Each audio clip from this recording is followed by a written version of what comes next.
this book, but the images I took them from other different sources.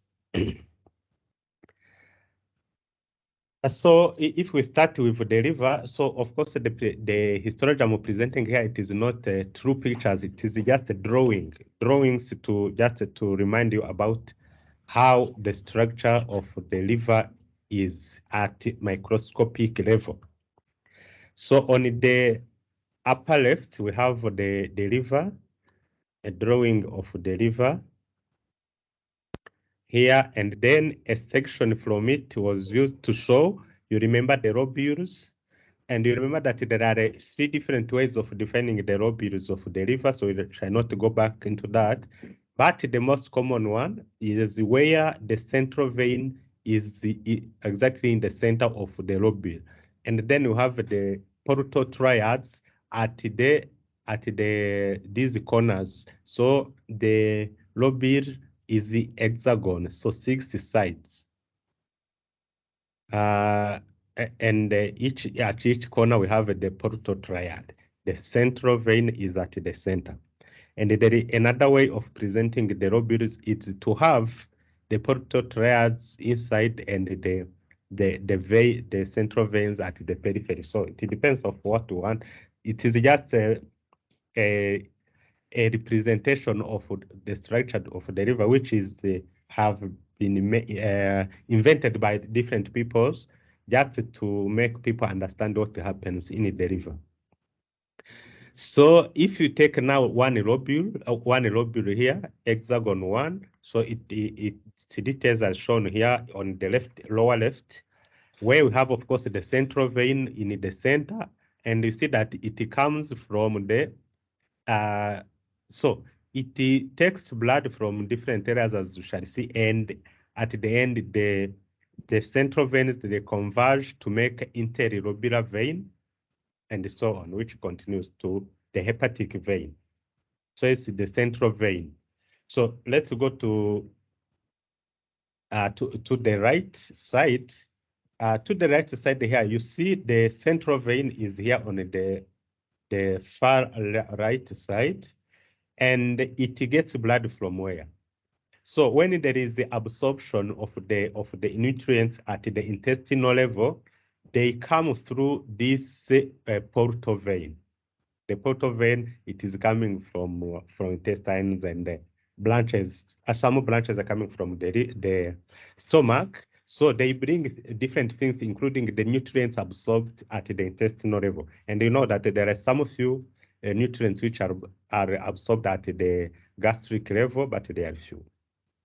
And others at the colon level, especially the minerals, the water, and so on. So then the blood from there, it passes through these sinusoids. So we call them sinusoids here. They are like branches of this portal vein. So when they pass here, it is not just pass here, they are being free. There is a kind of a filtration. So it is where we have here the hepatocytes.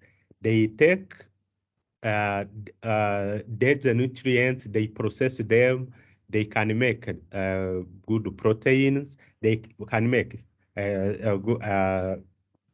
lipids, which can be now sent to the bloodstream.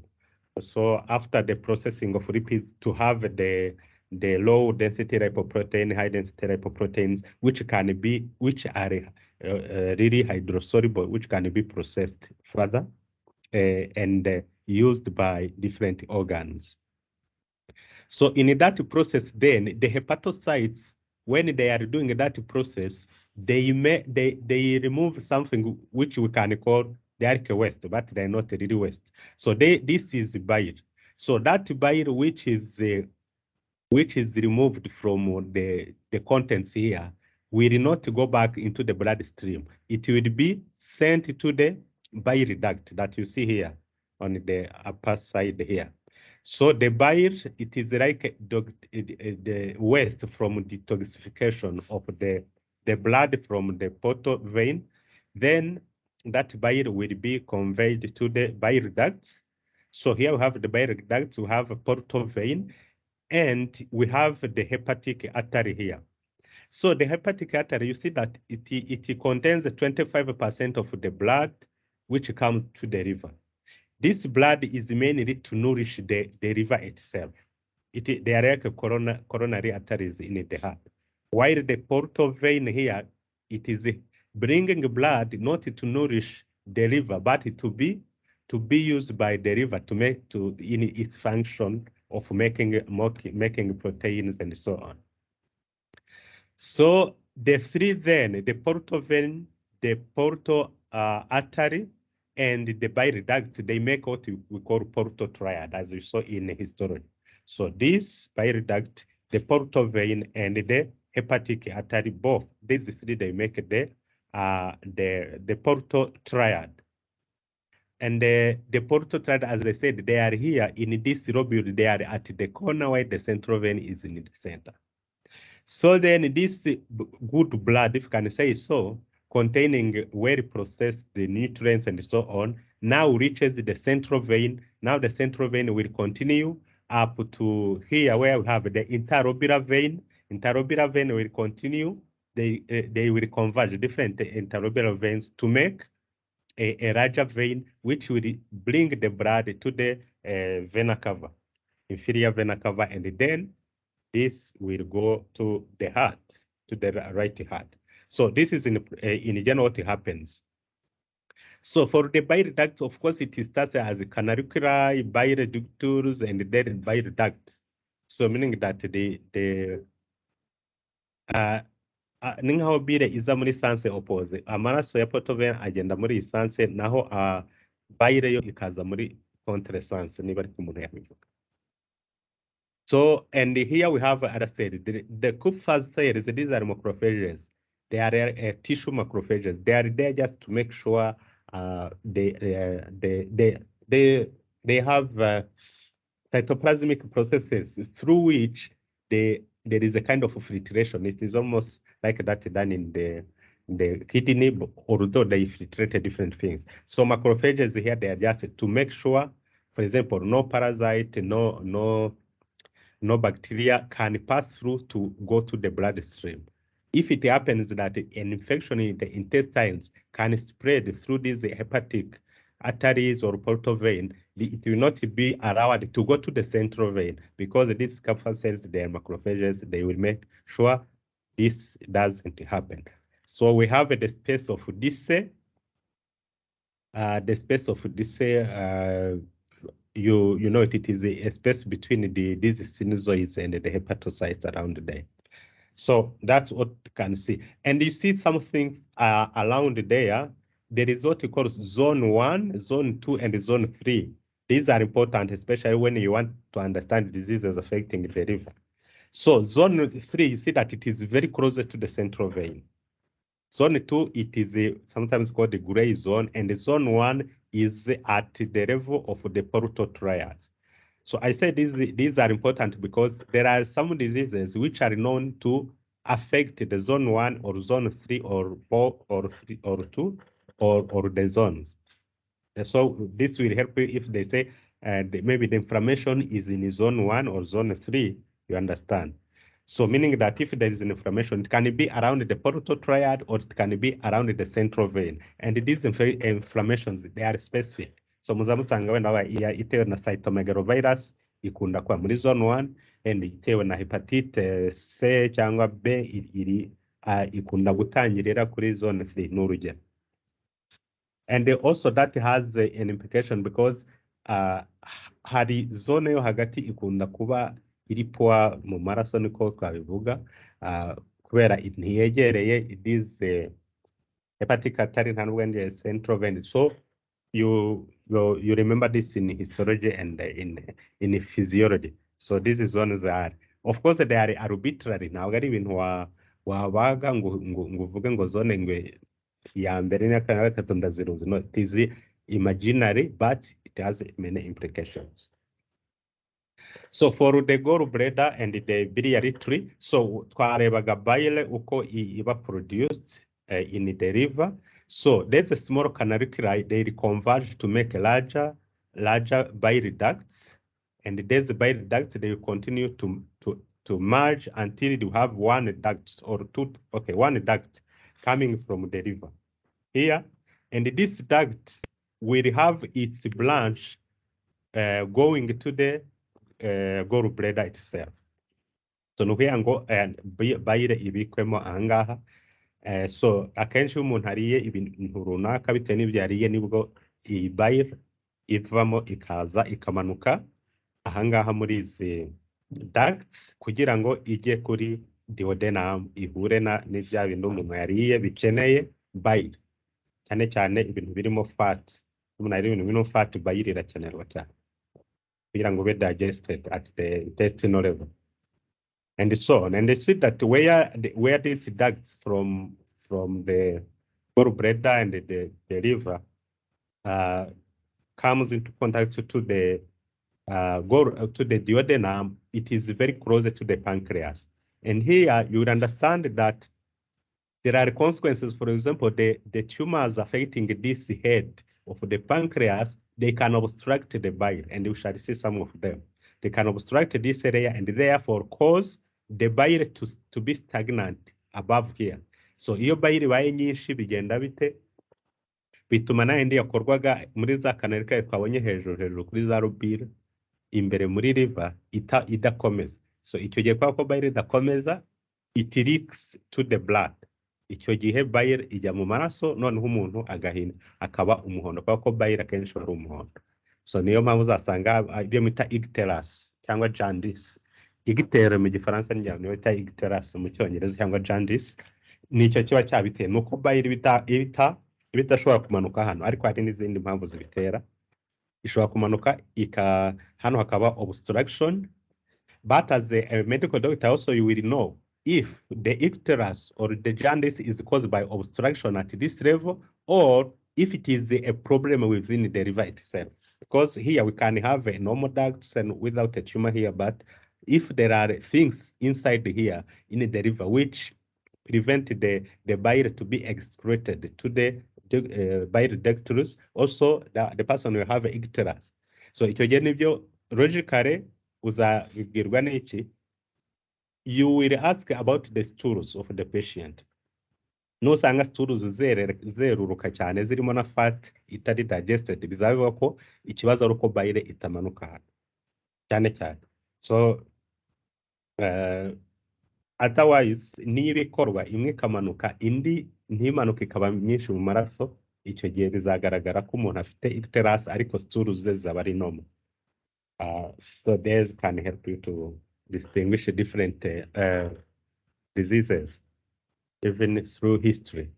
So for the pancreas, as you know, we have exocrine 1 and endocrine. So exocrine, it makes different enzymes as you saw in physiology. So we have enzymes which will help to catabolize, let's say, lipids. So it will be called the lipase.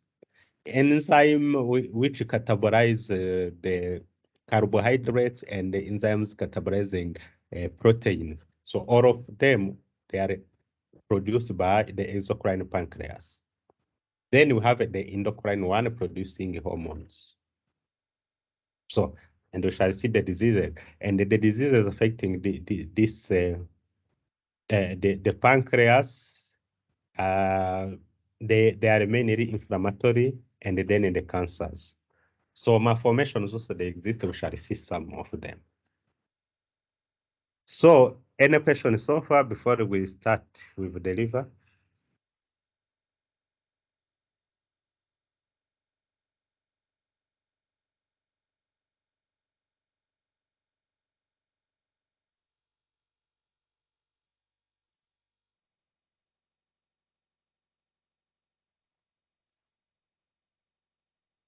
Okay, so no question. So we start with the liver, and the first disease is the jaundice. Okay, jaundice is not a disease. Sorry, jaundice is not a disease. So it is a sign that there is a kind of a disease, and it is not specific for one disease. As I was explaining, hari jaundice cyangwa umuntu aba ari umuhondo yabaye umuhondo cyane cyane afite uruhu ruri clear rutirabura niho bigaragara, otherwise ubirebera mu maso. So urabona umuganga ariko mu maso cyangwa namwe mwarabize areba mu maso abarebamo either ko hari vascularize amaraso ahagije, umuntu afite amaraso ahagije mu mubiri adafite anemia, cyangwa se akareba gusa ko afite jaundice. So jaundice rero iterwa nuko hari bilirubin nyinshi mu maraso, nta kindi kubitera. So kubera ko iyi bilirubin iba ari umuhondo, niyo mpamvu umuntu ahinduka umuhondo. Iva hehe rero? Bilirubin, it comes from the metabolism of red blood cells mainly.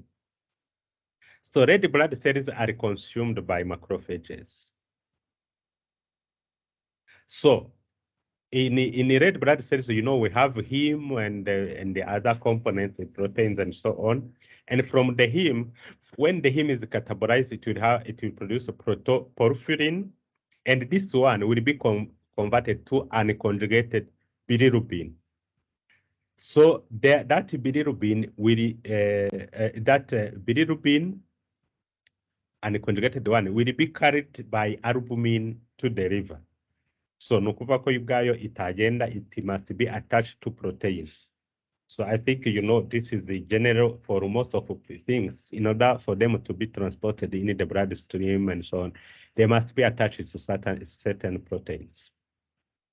So uridine gluconate transferase, this is an enzyme in hepatocytes with conjugated bilirubin. So first we have an conjugated bilirubin. Ibivuye ahantu hariho hose ije mu maraso, noneho igeze mu mwijima izanywe na albumin, nibwo iba conjugated by hepatocytes zigakora ya conjugated bilirubin. So that conjugated bilirubin is the one which will be transferred to the bile canal nk'uko nahoze bisobanura mbere. So ntabwo rero bivuga ko izi red blood cells ziba zabaye ziciwe muri liver, zicirwa ahantu hatandukanye. Ngira ngo murabizi ko nyinshi zicirwa muri spleen, izishaje, izirwaye zicirwa muri spleen. But they can die anywhere. Nk'izirwaye malaria ni urugero. Iyo umuntu arwaye malaria muzi ko red blood cells ziba attacked cyane cyane, kandi zirapfa zipfira hariho hose. Niyo mpamvu uzasanga umuntu urwaye malaria ashobora kugira jaundice kubera iyo mpamvu. So that conjugated bilirubin will be transferred to bile canal to form bile, which is stored in a gallbladder. Bile is released into the small bowel to aid in digestion, and this is what I was explaining. So intestinal flora will convert conjugated bilirubin to urobilinogen. So this intestinal flora, you know, these are bacteria. They are not they don't parasite us, they help us in many things. So you know that we have them on the skin, in the genital organs, in intestinal tract and so on. They are everywhere. And they have other functions ko zituma zirwanya ko hinjira andi mabacteria, bityo ziturwaniriza infections. But when the immunity goes down, they become pathogenic.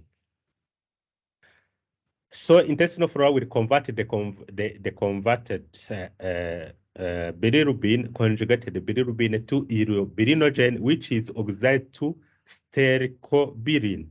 So iyi ni ituma stools ziba brownish, ntizeruruka. So niyo mpamvu navuga ko iyo bilirubin itamanuka hariya ngwigere muri intestines, stools ziza zeruruka zinagaragaza ko zifite fat itari digested. So they will be oxidized to form stercobilin, iba iri muri stools, and urobilin, you understand it, this will be in the urine. It's ituma urine ziba yellow. So I think it is a good summary for the histology. So now this was the normal physiology, what happens. So jaundice then, it is the yellow discoloration of the skin, and this is the RS sign. The RS sign is seen in sclera. So mu maso nicyo bisobanura, niho hagaragara ko amaso abana bayeruruka around the iris, abaheruka niho hambere umuntu abibonera ko umuntu afite ipterus. So iyo yagaragaye no kuri skin ari ikibazo iba yabaye nyinshi. So this is due to increase in serum bilirubin, usually more than 2.5 milligram per deciliter. So You will, I think in biochemistry, you learn about the normal ranges of bilirubin and so on. So, and this arises with disturbances in bilirubin metabolism, as we shall see on the next slide. So this is a picture, a drawing just to compare. On the right, we have a yellow discoloration, while on the left, it is a normal skin. Of course, this is a drawing to help you to understand.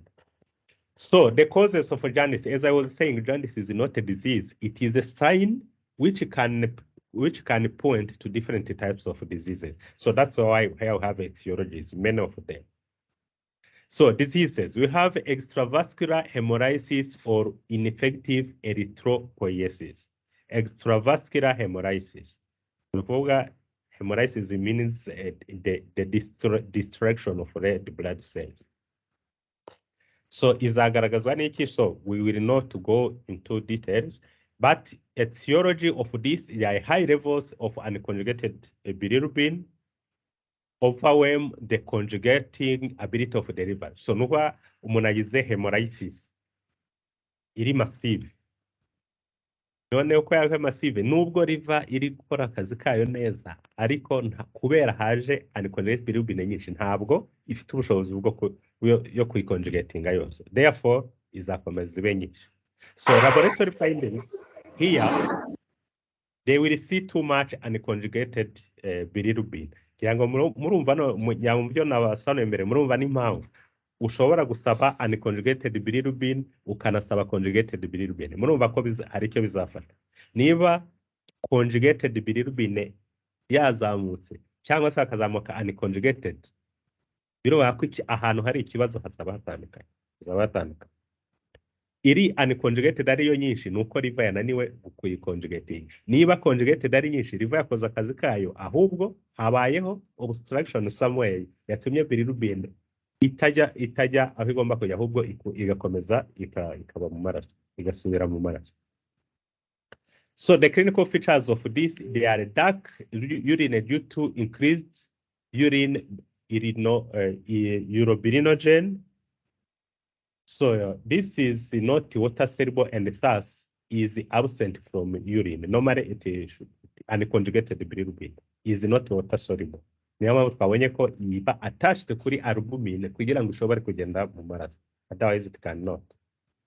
So and so on. So I think this is a table you will read and you will understand. So in either case, niba ukeka Gilbert syndrome ni ikizasaba, niba ukeka viral hepatitis, both conjugated and unconjugated will be increased, and so on. There are many reasons. If there is biliary tract obstruction, there is increased conjugated bilirubin. Bihita byumvikana kubera ko liver yo yakoze akazi kayo, ahubwo bilirubin conjugated one ntiyashobora kugenda kubera obstruction somewhere, and so on.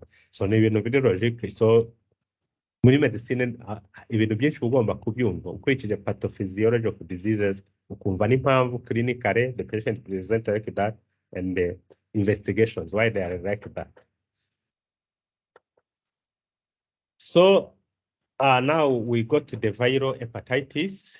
So there are many viruses which cause hepatitis. Of course, izwi cyane ni hepatite B na C, ariko hari na A, hari na D, and so on. So this is inflammation of the liver parenchyma, usually due to hepatitis virus. So on the next table, you have seen that we have different causes. So other causes include Epstein-Barr virus and cytomegalovirus. So hepatitis virus causes acute hepatitis, which may progress to chronic hepatitis. So acute hepatitis presents as jaundice with mixed conjugated and unconjugated bilirubin, with dark urine due to conjugated bilirubin, fever, malaise, nausea, and elevated liver enzymes. And so the inflammation involves tubule lobules of the liver and the portal tracts, and is characterized by apoptosis of the hepatocytes. So this is important because in some types of inflammation, nk'itwenda na alcohol n'ibindi, uzasanga either inflammation is around the portal tracts or around the central veins, but not in both. But here you see that for this hepatitis caused by viruses, it affects both the lobule itself and the portal triad. Some cases may be asymptomatic with elevated liver enzymes. So symptoms must last than less than 6 months. So when the symptoms are there for more than 6 months, is it chronic? It will be called chronic hepatitis. And of course, our body has the capacity to fight viruses. Ngaje ngira ngo nta utabizi kubera na coronavirus benshi bagiye bandura ariko ntibagire uburwayi ndetse ikijyana, ndetse n'abarwaye kuba virusi yarashize musu kubera imiti runaka aho bagiye bahabwa supportive treatment non specific one, ariko virus zikagenda kubera immunity. Ariko abantu bose bagize banduye hepatitis siko bagira ibimenyetso nk'uko hano bivuga, n'ababigize kandi ntabwo bose bakomeza ngo bajye muri chronic phase, because the body can contain these viruses to kill them, and then the person goes back to the normal life. So, and it is said, for example, for hepatitis B and C, I think B, for B, it is said that in 100 persons who are infected, igihe banduriye abashobora kugira acute hepatitis ntabwo ari benshi, kandi muri bo abajya muri chronic phase ntabwo barenga 10%. And abagiye muri chronic phase 1% ni ushobora kujya muri muri babandi 10% bagize chronic phase, umwe muri bo azagira hepatocellular carcinoma cyangwa se kanseri yakomotse hari. So this means that our body has the capacity, and there is an issue that some people they clear very easily their viruses, others they don't. So there are many research projects which have been conducted to why are some patients clearing hepatitis, especially hepatitis C, others are not. So it was found that there is a gene, interferon, I think you know interferons, you know alpha, beta and gamma. So baje kuvumbura ko ari nditwa lambda ituma umuntu ashobora clearing these viruses ku buryo bworoshye. So this virus, this gene, abantu bose ntabwo babaye nibisanzwe gene nubwo buri wese aba afite gene zijya amakopi nk'ayo ndafite, but they are component, the constitution of each gene is not the same to another person. So bituma hatujya mu byo bita genotype. So ugasanga muri the interferon lambda gene yanjye yenda harimo ahantu kuri position runaka mfitemo cytosine, undi afitemo thymine.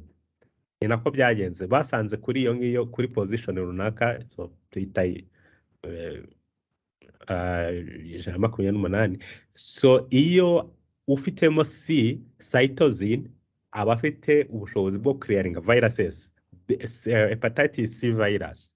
Abafite T ntabwo babishobora, ntabwo bashobora kurikaringa uretse bavu. So icyo cyaramenyekanye, ntabwo bashize igihe kinini iyo gene ivumbuwe, so yavumbuwe n'umudamu witwa Prokunina.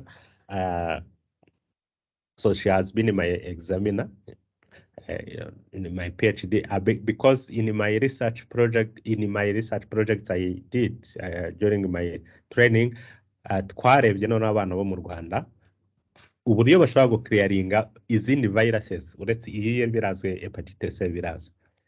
So twaje kubona ko no mu Rwanda no muri viruses zifata muri respiratory tract abafite iyo genotype CC cytosine bari more prone to clear the viruses na batana hawe indi miti kurusha abafite thymine. So it was the first study to show that apart from hepatitis nta yindi study yarakozwe ku zindi respiratory infections. So I was explaining why some people they clear viruses, others they do not. There are many reasons, including our genetic makeup. So these are the hepatitis viruses. So ni ziri specific kuri liver, ntabwo Epstein-Barr virus na cytomegalovirus ziri. So I have hepatitis A. So and hepatitis E, these are known to be transmitted orally, fecal oral transmission. So nufa ikibazo cy'isuku. Hepatitis B na C cyane cyane ni parenteral mu maraso cyangwa n'ibijyanye nayo nk'uko sida yandura. C na B. Hanyuma hepatitis D ntabwo bizwi. Ngira ngo ikizwi kuri hepatitis D ni uko umuntu ntabwo ashobora kugira adafite B. So it is dependent on HBV infection for it to happen. So nyango nta byinshi birayivugwaho cyane, ntabwo imaze igihe kinini ivumbuwe, ariko icyo kirazwi ko ntabwo ibaho hatari umuntu udafite B, ntabwo yate ishobora kubamo. Gusa iyo umuntu afite hepatitis B na D icyarimwe, ibyago byo kujya kuri chronic phase cirrhosis na cancer biriyongera kurusha ufite B yonyine. So that is known. So, and you know, for this hepatitis, for B, there is a vaccine. For C, no vaccine, but there is a specific treatment. So there is specific treatment. Mbere bakoreshaga interferon and alpha and so on, ariko ubu hari indi miti yavumbuwe iri specific ku buryo abantu rwose bayifata baroroherwa iyo yayifatiye igihe. Ariko hepatite B ifite urukingo, ariko imiti yayo ni ikibazo gikomeye na n'ubu. Bisa naho ari ukugerageza baka interferon gamma and so on, ariko it is not specific. So cirrhosis, it will be end-stage liver damage characterized by disruption of normal hepatic parenchyma by bands of fibrosis and regenerative nodules of hepatocytes. This definition is very important. Hagomba kuba harimo ahantu habaye fibrosis, ukabona amabande cyangwa septa zitandukanya the surviving hepatocytes. Ariko these surviving hepatocytes must show regenerative capacities. Nuko biba bigaragara ko zifite mitose nyinshi kandi zigakora nodule tukaya n'izo fibrosis. So there are three things in order to confirm there is a cirrhosis. There is a fibrosis band making nodules of hepatocytes, and these hepatocytes must show regenerative potentials. So showing that they are mitotically active. So these three things criteria are necessary to confirm it is a cirrhosis. Otherwise, harumuzasanga afite fibrosis, but without these two others. Cyangwa se afite nodules separated by fibrous strand, but the hepatocytes are not regenerative. So in that case, hari izindi ndwara ziri specific for that. Ntabwo izaba ari cirrhosis. So to make a diagnosis of cirrhosis ni nko kuvuga ya cancer, ni ukuvuga ugomba kubyitona kujya kwemezwa umuntu afite cirrhosis. Ntabwo ari ibyo uhubukira, kuko biba bisobanuye ibintu byinshi ko prognosis in danger atagishobora kuvurwa, ko ntibisubire inyuma ibi ngibi uretse supportive aho bashobora gukora transplant bakayikora. So this fibrosis is mediated by transforming growth factor beta. You remember this one, we saw it in healing and repair, from stellate cells which lie beneath the endothelial cells that line in the sinusoids. So this patient, they present with portal hypertension. Last Friday we saw issues of esophageal varices. Ituruka kuri portal hypertension. Portal hypertension yatewe na cirrhosis. So portal hypertension will lead to ascites, fluid in the peritoneal cavity. Ahangaha niho ngira ngo mu Kinyarwanda akunda kuba muzumva mu binyamakuru cyangwa ku maradiyo cyangwa batayo ngo umuntu afite urushwima. Urushwima ni bamwe babivuga nk'igihe umuntu afite ascites, amazi yuzuye muri abdomen ukabona irabyimbye cyane nk'umuntu utwite. Abandi bakavuga ngo oya, urushwima ahubwo niyo cirrhosis. murabyumva n'impamvu bashobora kubyitiranya nuko ufite cirrhosis wese agira ascites ariko ascites yose ntabwo iterwa na cirrhosis ascites iterwa n'ibindi bibazo by'umutima by'impyiko n'isoko. So there will be congestive splenomegaly or hypersplenism, maybe portal systemic shunts. So ahangaha no za shunts nk'izo twabonye muri esophageal varices. Varices ziba zaturutse kuki nuko portal circulation amaraso yayo aragenda agahura na ya hepatic artery direct kandi ntaho byagombye guhuza. So iyo bihuye rero nibyo chance ni ukuvuga a creation of a communication which should not be there. Ni nka fistula niba ariko twabyita tizereke fistula. So and because of these shunts there will be hemorrhoids and so on or this. So there will be hepatorenal syndrome which means there is a liver disease coupled with the renal failure. So cirrhosis and the renal failure, both of them, it will be hepatorenal syndrome because both of these organs are affected. And maybe you will see that most of the time when you have a patient, so hari routine exams zikorwa harimo kumenya urea, creatinine in the blood. Ibyo bishaka kureba niba impyiko zikora neza. Then bakabaza za enzyme twabonye ALT, AST for the liver functions, and sometimes they go on to see the proteins and the albumin itself. So in the cirrhosis, there is the decreased detoxification. We don't can hepatocytes zapfuye nyinshi by apoptosis so, and they are the ones responsible for detoxification, as we saw in the physiology. So if then they have died, the detoxification will not be enough. Therefore, hari ibyo twakwita waste zizakomeza kugenda mu maraso ziteza ibibazo hirya no hino. So that's why these people, they can present with mental status changes, asterixis, I think these are the mental issues, and the eventual coma. These patients, they may go into coma because of increased ammonia. So they will have metabolic changes also, and this can be reversible. These patients will present with gynecomastia niba ari umugabo akasa n'amabere akuze, spider angiomata. So we have them angioma you understand it is benign tumors arising from vessels. So azahitagira imeze gutyo spider ni ukubera ko zizaba zinyuranamo zikunze kuba ahangaha hafi ya clavicle binyuranamo nka net ikorwa na Palmar erythema due to hyperestronism and so on. So there is jaundice, of course, it will be there. And the decreased protein synthesis will lead to hypoalbuminemia.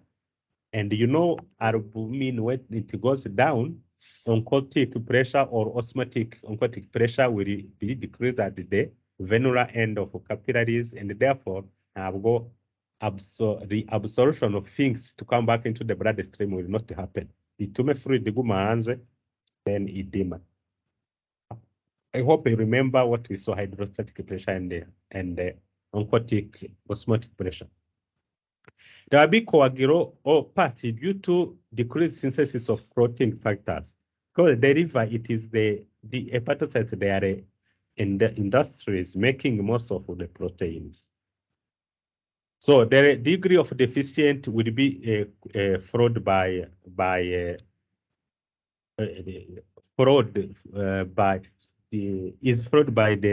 prothrombin time. So mayona muri hematology you have seen that. Mpamvu zasanga bayipima hanga kwa ngo barebe niba hariho kubaho amelioration so muri follow up.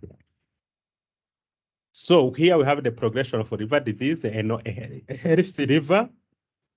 When there is hepatitis itewe na virus cyangwa itewe na n'inzoga habanzamo kuba fatty liver. Then fibrosis irabanza, uko fibrosis iza hazamo no formation of the bands nanodules of hepatocytes aribyo bibyara cirrhosis. Then at the end there will be a cancer which will come. So this is how things progress. And some of this, iyo cirrhosis yamaze kuza, it is irreversible. It is not irreversible, this one. So we also have to see the alcohol-related liver disease. The damage to, this is the damage to hepatocyte parenchyma due to consumption of alcohol. And it is the most common cause of liver disease in the Western countries because they consume too much alcohol. And probably they have a low incidence or prevalence of hepatitis B and C viruses. So you are seeing in Zoga, but in our context here, there are many things. In our context, we have viruses, C and B. There are in many people, they have them. And we have also A. We have alcohol. And especially here, there are problems because most of alcoholic beverages taken, nobody knows their composition. So kwa hatazwi n'ibizigize inyinshi ni zazi niba leta itazi inkorano. So uburyo ziba kwangiza cyangwa kutangiza nta ubizi. So that's why you have many issues here as compared to the West. So in the West they na alcohol kandi ziba zizwi n'izicuruzwa mu buryo bavuga bwemewe. Hepatitis B or C viruses ni nkeya kuri so ikibahangayikishije n'inzoka. So fatty liver is the accumulation of fat in the hepatocyte. So bakunda kuita hepatosteatosis. And here we have a drawing, not a drawing. This is a true histologic picture. So anose heruruka ari utuntu meze nk'utudomo tw'umweru. This is fat droplets within the liver. Normally we should not see this inside the liver. So to have cells, these pinkish ones, these are the hepatocytes. So this results in heavy greasy liver, and this will resolve with abstinence. Kubera ko ntabwo hepatocytes ziba zapfuye, ahubwo kubera fat yazibanye nyinshi ntizuje kuyiprocesinga, zirayibika gusa, ibikwa muri hepatocytes. Cytoplasm yayo ikuzuramo biriya bintu bituma hepatocytes niba yagomba gukora protein itakibashije kubikora, ariko ibika ziriya fat. Biranumvikana kuko niba itashoboye kuyiprocesinga nta handi izayishyira, ko fat is not hydrosoluble, ntabwo ishobora kohereza mu mara. It cannot because it is not hydrosoluble. So alcoholic hepatitis will result from chemical injury to hepatocytes. So the most known is acetaldehyde, which comes from alcohol. It is the one responsible for the damages on the hepatocytes. So the damage characterized by the swelling of hepatocytes with formation of the marrow bodies, damaged cytokeratin fragments within the hepatocytes. There will be necrosis of some cells and acute inflammation. So if there are a necrosis, you know, it is always followed by a reaction. That's why inflammation comes. If they could die by apoptosis, then there should be no additional inflammation. So these patients, they present with painful hepatomegaly. I think this time we know hepato refers to liver, megaly is increase in size of an organ. So when you say hepatomegaly, splenomegaly, and so on. And there will be increased liver enzymes, especially AST is increased more than as TAT and so on. I don't remember. So you remember this in the biochemistry and the physiology. And the ALT is less, is not much increased as the ST. And we saw in another disease the opposite. So here, acute hepatitis present with jaundice. So this is a viral one. So you see in hepatitis caused by viruses, ALT is more increased than AST, while in viruses is the opposite. Irango iki ni icyagufasha no kumenya umurwayi hakiri kare cyamuteye ikibazo. Cyamuteye ikibazo niba ari viruses cyangwa se niba ari inzoga. Ikibazo nanone ni igihe abifite byose. So Usually this may result into death. Cirrhosis is a complication of a long-term chronic alcohol-induced liver damage, and this occurs in 10 to 20% of the alcoholics. So apart from the alcohol, the liver also can have fatty changes. So there are fatty changes which can happen not caused by alcohol.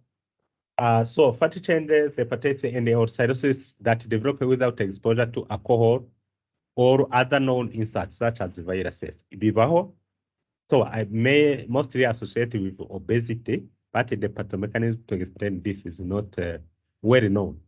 So the non-alcoholic fatty liver disease, or NAFLD spectrum. So it starts with, of course, a healthy liver, and it is seen that in 15 to 30% of people, they can develop this non-alcoholic fatty liver disease for different reasons. So including obesity, but other reasons not very known. So others are like diabetes, arterial hypertension, dyslipidemia, insulin resistance, and genetic factors. So abafite ibi bibazo muri bo about 30%, they will have a non-alcoholic fatty liver disease. So here the patient will present with steatosis. As I said, steatosis refers to accumulation of fat. So ntabwo bikoreshwa kuri liver gusa n'ahandi. For liver you add the hepato or hepatic. So among those who develop this condition, about 40% they will develop now NASH. So NASH is okay, abbreviated here. So there will be presence of hepatic steatosis plus inflammation and scarring. So when there is scarring, scar formation, you understand fibrosis is there. So a risk of having cirrhosis is increased. And you see that 25% of these people, they present cirrhosis. And as I said when in the previous slides, when cirrhosis is there, it is irreversible. But until NASH here, reversibility is possible if, of course, the inducing factors have been controlled. So cirrhosis, in cirrhosis, 70% of these people, they will develop hepatocellular carcinoma. Abandi bazahabwa liver transplant, abandi baranapfa bataragira na cancer. So there's no. Eventually bapfa kubera cirrhosis, birumvikana. Cirrhosis itera complications nyinshi nkuko twazibonye. So this diagram was made is not from the book. I took it from another reference. I think it is in Nature, in a journal called Nature. So they were saying that by 2020, this NASH was projected to overtake hepatitis C virus and the leading cause of liver transplantations in the United States. So birumvikana ishobora kuzamuka kubera abantu bafite obese ni benshi, bafite obesity ni benshi, bafite arterial hypertension barazamuka n'ishobora. So birumvikana. Kandi bo wenda hepatitis C barayikontrola, barayivura ku buryo uwanduye ashobora kuvurwa ataragira any complication. So here, this will be a diagnosis of exclusion. I explained the last time what is the meaning. It means you must exclude all other causes in order to say this is a non-alcoholic fatty liver disease. If you have confirmed there is no hepatitis virus, there is no alcoholic injury, then you can confirm this. And you see that ALT is more than AST, which means this is opposite to what you see in the alcoholic fatty liver disease or alcoholic hepatitis. So there is another condition called hemochromatosis. Hemo means blood, chrome, it refers to color. So this is caused by excess iron, body iron, leading to the position of this iron in the tissues. So this is called hemosiderosis and the organ damage, which is hemochromatosis. So the tissue damage is mediated by the generation of free radicals. So hari icyo bita muri chemistry bita Fenton reaction, ni igihe mu mubiri, you know that ion cyangwa bita fer mu gifaransa, ni ion ishobora kugira it can be bivalent or trivalent, ishobora kugira okay, I don't remember the terms of chemistry, ariko ishobora kugira reaction n'ikintu gifite n'indi chemical element ifite, let's say 3 electrons cyangwa se 2 electrons, it depends on its state. So uburyo mu mubiri wowe yaranda ukayihindura either bivalent or trivalent, that is what we call Fenton reaction. So in that process, birashoboka ko hari one of the chemicals which can have a free electron. So that free electron, it is the one making it a free radical. You know the consequences of free radicals, as we saw in neoplasia, for example, but also in many other things. Muri tissue injury, nyango mwarabibonye, cell injury. So free radicals, they react with anything. They can react with phospholipids in our cell membranes, and you understand that the membranes will be injured. It can react with cytoskeleton proteins. It can react essentially with DNA, and therefore causing mutations and many other problems within the nucleus. Of course, it can react with mitochondria, causing many problems there and so on. So free radicals are very bad, and in order to control them, we need to have antioxidants. So antioxidants, because free radicals, they are oxidants. So we have to eat nutrients or foods which are rich in antioxidants, such as fruits and vegetables. So this the condition is due to autosomal recessive defect in iron absorption. When this is the scenario, it will be called primary hemochromatosis, or it can be secondary to the chronic transfusion. So, and this will be called secondary hemochromatosis. So bivuga ko umuntu uhabwa amaraso kenshi transfusion, kubera ko amaserire barimo haba hakenewe amaserire runaka, hari ubwo abakeneye red blood cells, hari ubwo abakeneye platelets, ariko muri ibyo byose iron iguma kuba nyinshi muri products of the transfuse. So therefore abashobora kugira iron nyinshi mu maraso. So the primary one, which is a genetic, is due to mutations in the HFE gene. Usually here they are showing the spot, exactly the position where the mutation takes place. Cysteine is replaced by tyrosine to amino acid 282.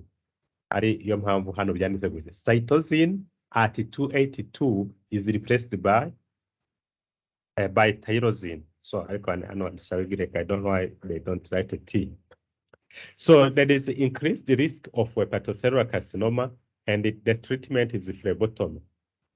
So nyango phlebotomy ni ukuvuga iyo bagiye gufata umuntu amaraso kuri yabatobora umutsi bakavanamo amaraso, nibyo bita phlebotomy. Ariko ahangaha ntabwo bari kuyamufata, ahubwo muzabibona rimwe na rimwe kwa muganga, ahubwo biba ngombwa ko ugabaniriza umuntu amaraso afite.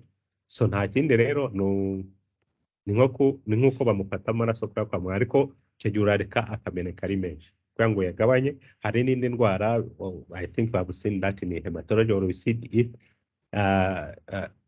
yitwa polycythemia vera, ni umuntu ufite too much red blood cells, uburyo akenshi biba byoroshye, viscosity iriyongera, density y'amaraso iriyongera, ku buryo kunaga kwayo biba kenshi. So abanaribwa hirya no hino, amaraso yananiwe gutambukana runaka bikamurya ku ischemia n'ibiki.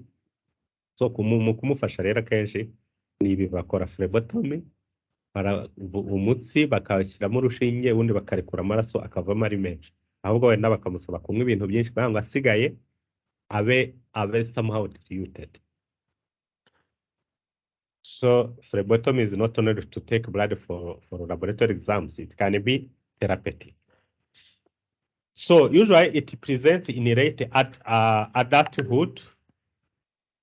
The classic triad, it will be cirrhosis, secondary diabetes mellitus, and bronze skin. So these three things, if they happen, and they are classical signs of having hemochromatosis. So, and I think in most of the labs, at least in teaching hospitals, they can measure the iron content in the serum or plasma. So I think bronze is just a color. You see, you can compare this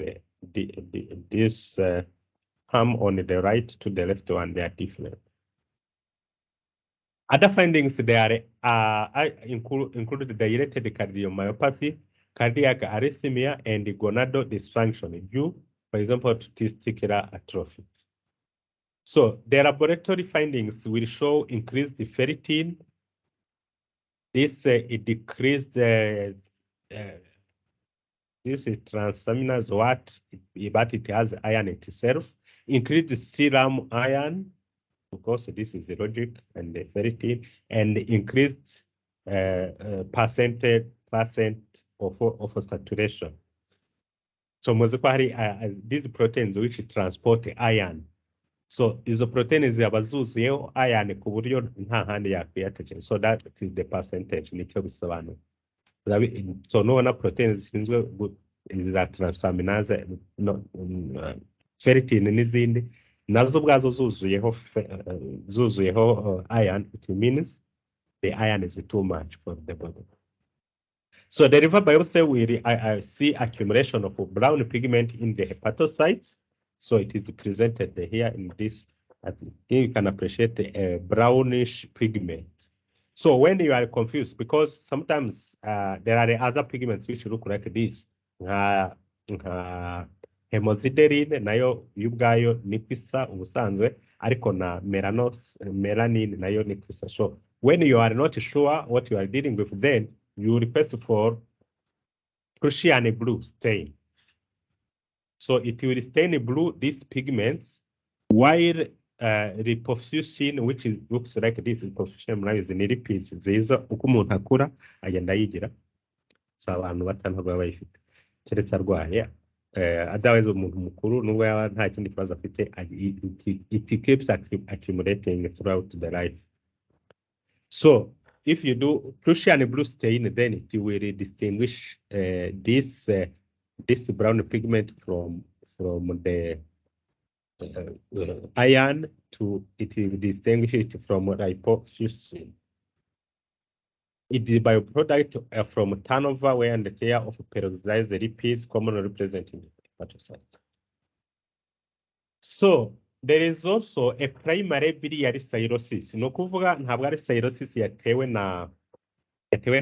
n'inzoga cyangwa se yatewe na non-alcoholic fatty liver disease, or it was not caused by the viruses. It is just caused by the diseases of the biliary tree itself. So this also exists. So it is an autoimmune granulomatous destruction of the intrahepatic bile duct. So it means here the disease starts with destroying the bile ducts, while the other types of cirrhosis, the disease starts by destroying the hepatocytes themselves. And this is usually seen in women around 40 years of age, associated with other autoimmune diseases. So autoimmune diseases, they are many, including some types of diabetes and so on, systemic lupus erythematosus, and many others. So the cause is not known, but usually in the lab we can see antimitochondrial antibody, meaning the body produces antibodies which will destroy that body's mitochondria. So you understand, if mitochondria are destroyed, murabizi ko arizo zituma habamo apoptosis. They are destroyed, then there will be leakage of enzymes, caspases, and the others which will trigger the death of the cell. So that's how these bile ducts will be destroyed. So there will be features of obstructive jaundice. Of course, kubera bile ducts niba zashwanyaguritse, bile izajya ikorwa na hepatocyte ibura ahantu ijya. Ibura ahantu ijya kuko bile ducts zaba destroyed. So cirrhosis will be a late complication. There is a primary sclerosing cholangitis. There is inflammation and fibrosis of intrahepatic and extrahepatic. No question? So there's inflammation and fibrosis of intrahepatic and extrahepatic bile ducts here. And the periductal fibrosis is with an onion skin appearance. So so this, you have a duct, you can appreciate it with a lumen. And then around it, you have inflammatory cells. Ariko wanako very concentric wayango ni za layers cyangwa kushe zagiye zishyirwa around nk'uko onion cyangwa se ibitunguru biba bimeze. So that's why it is called onion skin appearance. Uninvolved regions are dilated, resulting in a blurred appearance on contrast imaging. So contrast imaging no kuvuga iyo ugiye gufotora umuntu ukoresha X-ray cyangwa se CT scan cyangwa MRI, hari ubwo umuha products which will be radio opaque kubera impamvu nyangwa ubushize twabivuzeho. So ibyo ni bita contrast, ibyo bintu umuha kugira ngo ahantu habe opaque kubera ikintu runaka ushaka kureba. Iyo wabikoresha bita contrast imaging, otherwise it will be just a routine imaging. Etiology not known, but people who have ulcerative colitis, we remember it, we saw it last week, one of the inflammatory bowel diseases, ulcerative colitis and Crohn's disease. Also, they present with P-ANCA in their blood. So this is the plasma antinuclear cell antibody. So they are there in the serum and in the plasma. They present with obstructive jaundice because, of course, the bile ducts are destroyed. Some are destroyed. Cirrhosis is a rate complication, and they have an increased risk of cholangiocarcinoma. So while for the previous types of inflammation, they increase the risk of hepatocellular carcinoma, meaning cancer arising from hepatocytes. This one, because it affects these bile ducts, they are the ones which will produce cancer. So cholangiocarcinoma, it means a cancer arising from bile ducts. So the next is the Leigh syndrome.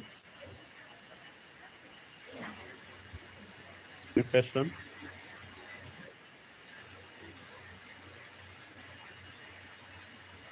So if no question, then you can mute your microphone.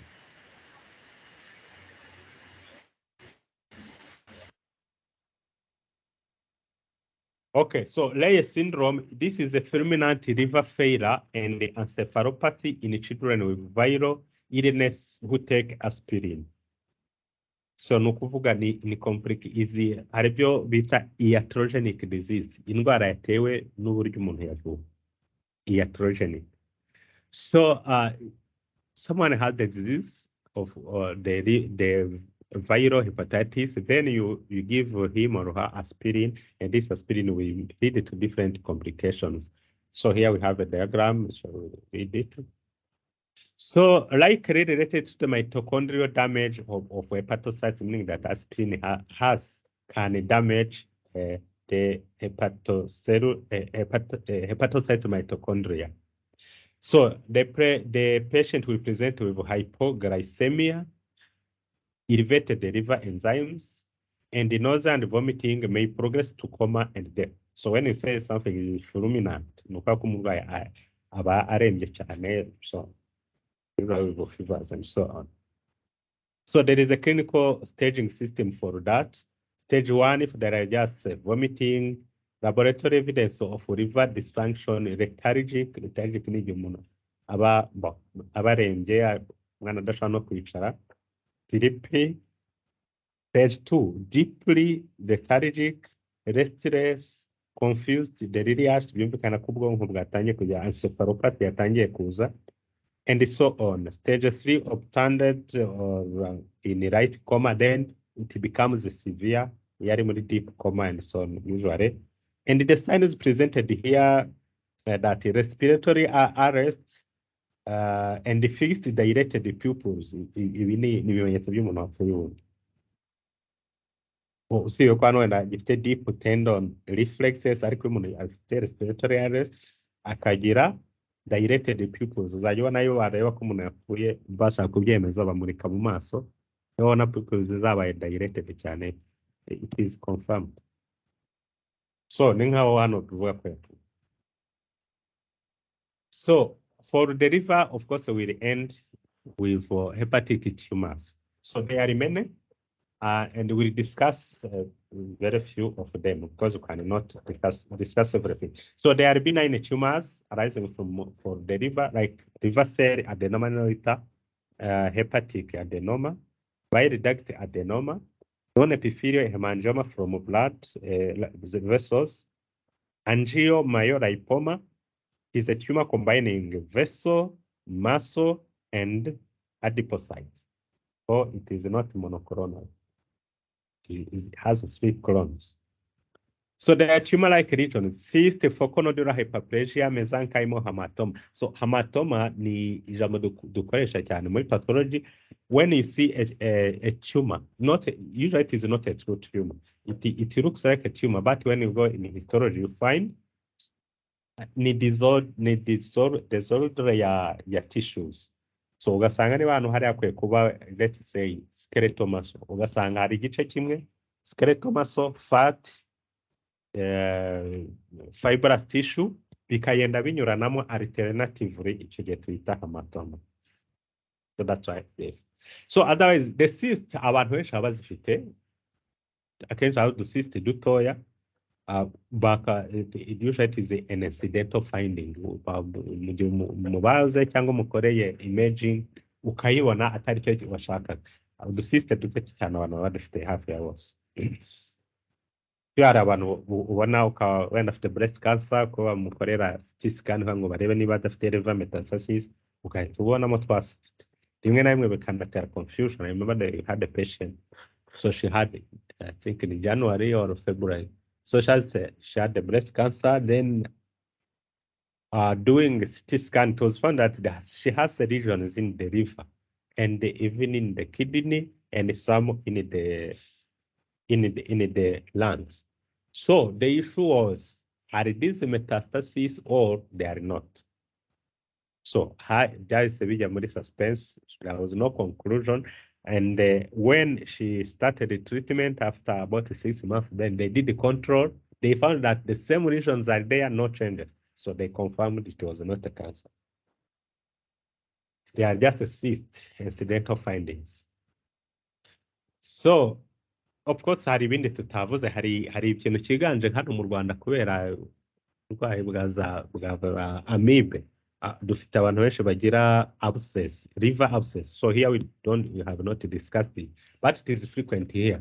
Umuntu aza ukayangwa wenda afite kanseri y'umwijima, ugakora ultrasound ukabona ko ari ikintu cyuzuyemo ibintu bimeze nk'amazi, zite cyst or zite necrotic tumor. So rimwe na rimwe kuri bamwe muri bo muri pathology tubakorera function tukareba, ugasanga ni pass, and you do further tests, you find that there are some amoebas. So bafite amibe, so they are frequent here. So but not discussed. So malignant tumors have epithelial ones such as hepatocellular carcinoma, bile duct carcinoma, and hepatoblastoma. Non-epithelial ones will have angiosarcoma, cancer arising from vessel, and hemangioendothelioma. Also, it is a cancer arising from the endothelial cells. So you understand that also this is a vascular tumor. So yes, question? I didn't get well the meaning of hematoma. I explained that in hematoma, it is a diagnosis made in pathology. It can't be done elsewhere. So when we see, abnormal location, but of a normal tissue. So I said where you should have a skeletal muscle, you can find, yes, a part is a skeletal muscle, then lipid or adipocyte, then fibrous tissue, and usually they alternate. It doesn't come once. So you see that it comes again. So zigenda zikurikirana ugasanga hatangiye wenda skeletal muscle, hakurikiyeho fat, hakurikiyeho fibrous tissue, muscle again it comes and then followed again by fat and so on. So we call them hematoma. But surgically, in surgery or by imaging, they look like the tumors. So it is only the pathology which will confirm they are not tumors, they are hematomas.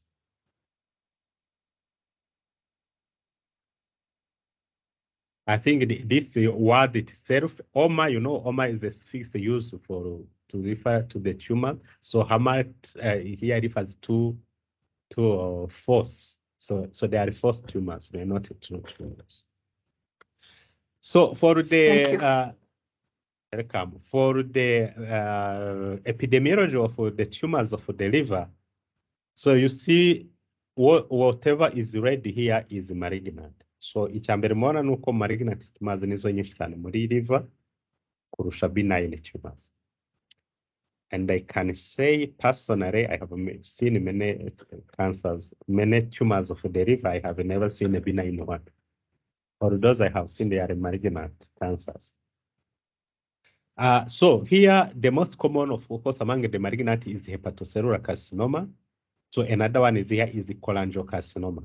And these diseases, although cholangiocarcinoma, it is associated with very poor prognosis, ariko mu bihugu byinshi cyane cyane byo muri Afurika, iyo ubonye cancer of the liver, ntabwo urekeraho kuvuga ngo ni cancer, you must say, and it is not enough to say carcinoma. You must say if it is cholangio or hepatocellular carcinoma. Kubera iki ko cholangiocarcinoma ahenshi barayivura, but hepatocellular carcinoma no treatment. So that's why when we see a carcinoma, we make sure we do our best to see if it is not cholangiocarcinoma, kugira ngo tutamwima chance yo kuvurwa kandi yari buvurwa. So because hepatocellular carcinoma no treatment in our countries, except ko ashobora gukorerwa surgery yikiri ntoya, and unfortunately mu bihugu byacu baza mu Rwanda baza bageze kure. So indi ngorane hari navuga mu Rwanda ntabura kuvugaho nuko abaganga bashobora kubaga umwijima ni bakeya, bityo na biopsies zazo zibari nkeya. So what we do in pathology usually iyo afite ikibazo ku mwijima, icyo dukora ni ukureba ko afite nomo zira test for blood coagulation, blood clotting. So when they are normal, then dushobora kohezayo inshinge nini tugafataho a small part, then you can see if it is a cancer or not. Otherwise ahenshi ntabwo babibaga, barabitinya. So when it is a cancer, it bleeds a lot. Yes. How the doctors are going to verify that the tumor is cholangiocarcinoma? I said this is pathology. No other doctor will say it's cholangio or hepatocellular. This is pathology. So we have a criteria. We see in the cells. So the cells they don't like look the same.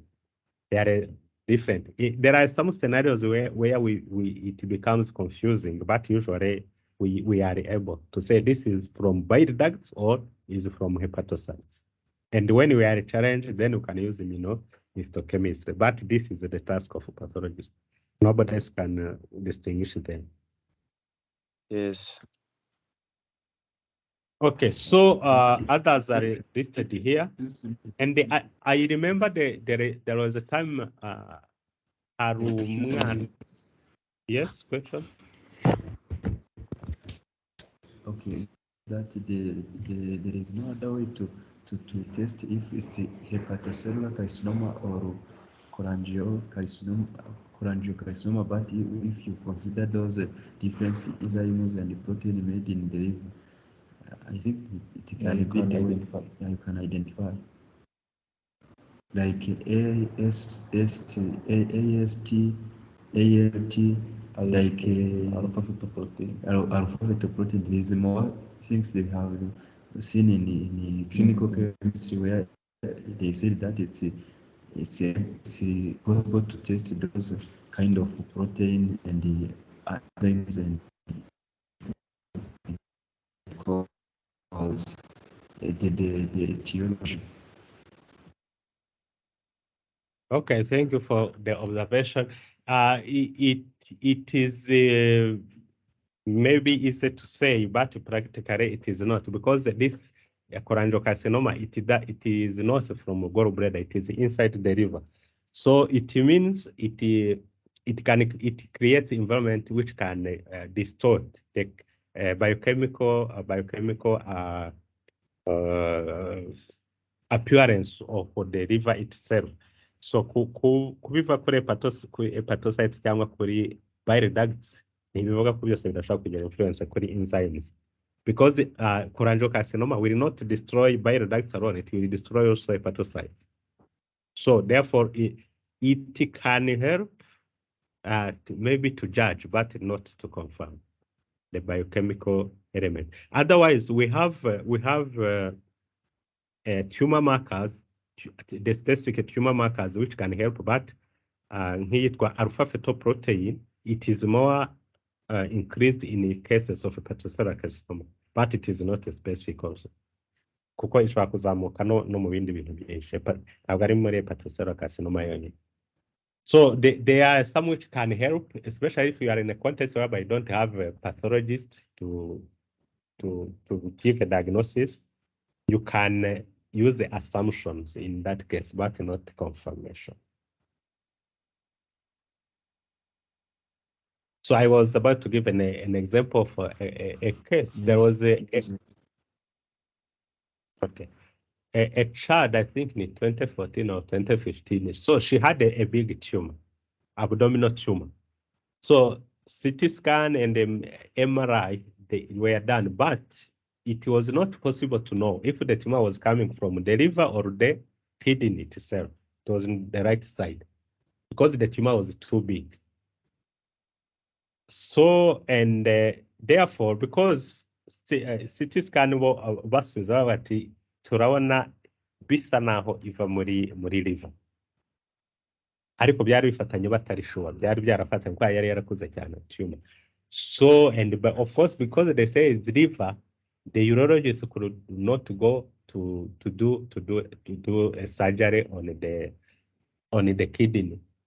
So then they called me. So I did the final aspiration. I made sure I took as much as possible I could. Then they are nafashe amaserere menshi. So hari procedure tujya dukora nubwo wenda bikoresho bidahari. Amaserere afashe ugasa nawe yahinduyemo tissue, and it was processed like a biopsy. Then we did immunohistochemistry. It was a nephroblastoma. It was just from the kidney, although it has distorted the liver. And in that case, because the liver was also infiltrated by it, so ziriya enzyme uko zizamuka zo muri liver zari zazamutse. So everything was confusing until we could get the report from pathology that it was a nephroblastoma. So the patient went for treatment. Kwihuta barayivura nephroblastoma barayivura cyane, but the liver cancers they don't. So hepatic adenoma is a benign one from the hepatocytes. So adenoma is a benign, and as you remember, benign tumors, they are usually very circumscribed, as you see here on this diagram. So this is what you can see after surgery. And here, this is imaging, this is a CT scan. You can see the tumor here. ikibikubwira nuko ireroroka cyane. So ikintu cyeruka kuri radio ni ukuvuga ko kiri dense, gifite fibrous tissue cyangwa se gifitemo calcium so mu gihe ikindi gice cyariva hano ubona ko ntabwo ari cyane, uretse utuntu duto aheruka n'uvuga ko either hari sclerotic cyangwa ni vessels nyinshi zihaterane. So ahandi hameze gutya ni this is vertebra and so on. So this then is the tumor is well circumscribed. Hano bashyizeho this arrow to show you. You can see that it's well circumscribed. It is more dense, more cellular than the counterpart here. So it is associated with oral contraceptive use, so a risk factor, and it regresses upon cessation of the drug. So it regresses, but it doesn't disappear because it is a tumor. Once the tumor is there, unless you do surgery, but it can decrease in its size. There is a risk of rupture and intraperitoneal bleeding, especially during pregnancy. So the tumors are subcapsular. Hepatic capsule and grow with exposure to estrogen, as it is said there. So estrogen can contraceptive use. Ariko noneho ari mudamu atwite kubera ko estrogen na progesterone byombi birazamuka, progesterone yongera gutuma ikiriya gikura. So the hepatocellular carcinoma now itself, as you remember, we have seen that a normal liver, when it is infected by viruses or it is affected by alcohol consumption and many other things, it can undergo hepatitis, then cirrhosis, and then hepatocellular carcinoma. So the risk factors include chronic hepatitis with HBV and HCV, cirrhosis, which can, of course, come from hepatitis, chronic one, viral one. Other causes are alcohol, are this non-alcoholic fatty liver disease, hemochromatosis disease, and so on. There is also aflatoxin from Aspergillus flavus, as we have seen in neoplasia, especially that this causes the mutations in protein P53. So there's an increased risk of Budd-Chiari syndrome, where we have liver infarction secondary to hepatic vein obstruction. So there's hepatic vein obstruction, and because of that, there will be infarctus. And it presents with painful hepatomegaly with ascites. This one, Budd-Chiari syndrome. So the tumors are often detected, and here I think you understand the reason of having this hepatic vein obstruction. It is because it is obstructed by the tumor itself. Tumors are often detected late because symptoms are masked by cirrhosis, and it is associated with poor prognosis. So ntabwo ari ibintu byoroshye umuntu afite cirrhosis kumenya ko yagize cancer, usibye ko wajya ukora regular investigations, imaging especially. Otherwise, n'undi ufite cirrhosis afite ibimenyetso nk'iby'umuntu wa cancer, kunanuka cyane, kugira y'amazi mu nda, ibintu byinshi, ibibazo byinshi. So kumenya ko yagize already cancer kenshi ntibimenyekana yarageze kure. And I remember that just a few weeks or like 2 months ago, there is someone who died here at the hospital, so I know the relatives. So she has been followed for hepatitis C virus, then agira cirrhosis, bagakomeza kumwitaho uko bashobore, but when she came here, she had already a cancer. She went straight forward to coma and died. So hepatocellular carcinoma, as I said, no treatment here, ariko naho babivura ni poor prognosis. And icyo nabonye, icyo maze kubona ko umuntu uyo umaze kubona ko afite hepatocellular carcinoma ntabwo ashobora kumara amezi atatu. In most of cases I saw here and in other settings, they don't last more than 3 months.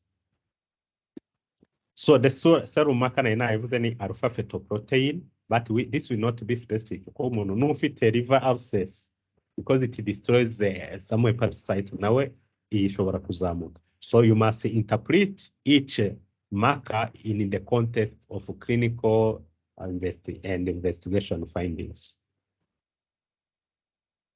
So for its epidemiology, so this I took it from the scientific journal called Nature. So you can see etiology. The dark blue dot here, they are showing they're showing alcohol. Then the yellow orange, it is hepatitis B virus. Green hepatitis C virus, and then light yellow other causes such as the NASH and so on. The ones steatosis of the liver. So urebye rero mu bihugu biterwa n'ibihugu, urabona nk'i Burayi ibyinshi ni HCV, Western Europe was okay, Southern America almost the same, ariko afite na alcohol nyinshi, ariko wajya muri Eastern Europe alcohol niyo nyinshi, ndetse na Central Europe, Ubudage and so on. Ahangaha biragaragara ko ari alcohol ariyo nyinshi. So it depends then on the area. So in Africa, you see that most alcohol is the most indicated etiology. So now going to the incidence itself, this is ASR, you saw it in the research, so it's the age standardized rate. So they standardize the incidence or any disease to the wider population. So ahangano kuba ku bantu 100,000 muri rusange. Ahari dark no kuvuga ko nibura abantu 8 cyangwa barenga basha buri mwaka baboneka bafite hepatocellular carcinoma. So ahari dark blue murabibona hano noneho muri kuri map, you see that China n'ibihugu bya nka Mongolia na hasi za Cambodia, Thailand, Vietnam, ndetse ukamanuka hano hasi n'igice nyabona Indonesia hano nabyo biragaragara ko bafite nyinshi, na United States kajyana hano muri Afrika biragaragara Egypt, iyi ni Mauritania, I think ibihugu by'uburengerazuba byinshi baragaragara kwiri hejuru. Then muri Central Africa, Congo baragaragara kwiri hejuru, Mozambique ndetse na Madagascar biragaragara ko zifite cases ziri hejuru. Gusa ikibazo kimwe gihari nuko na abarwayi nkuko navuze mu bihugu byinshi nk'ibya Afrika batabaga ahenshi batabaga umwijima. Usually the diagnosis is presumptive. No kuvuga they just correlate the bya bindi bya serum twavugaga clinical findings, niba afite hepatitis B or C.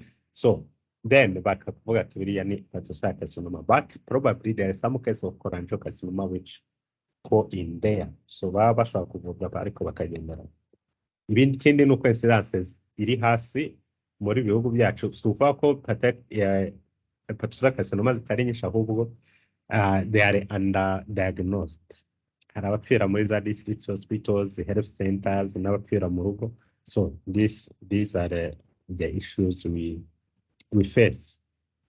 But otherwise mu Rwanda nayo ibarwa iyo WHO ikoze estimates iza muri kanseri z'imbere ziganje mu gihugu kandi zirahari. Hano sashika barahaboneka barari bahapfira kenshi kubera iyi.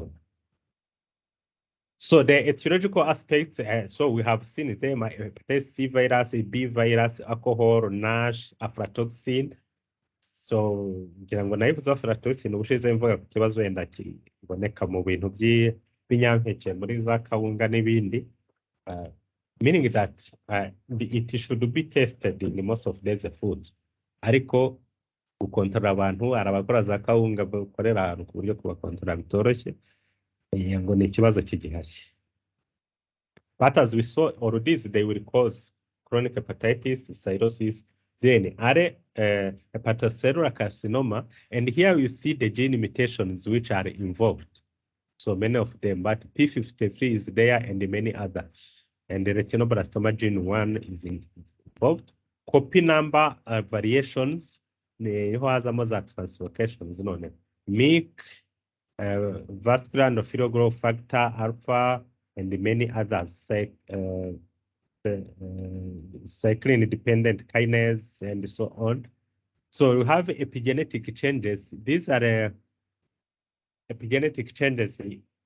Muri rusange ahangaha hari gene zigira mutations bisanzwe nk'izo twabonye imbere, gene zishinzwe gukora akazi runaka, ariko hari kanseri ziza atari uko gene ishinzwe amasere runaka yagize ikibazo, ahubwo hari izindi gene zo zishinzwe imyitwarire y'amaserire.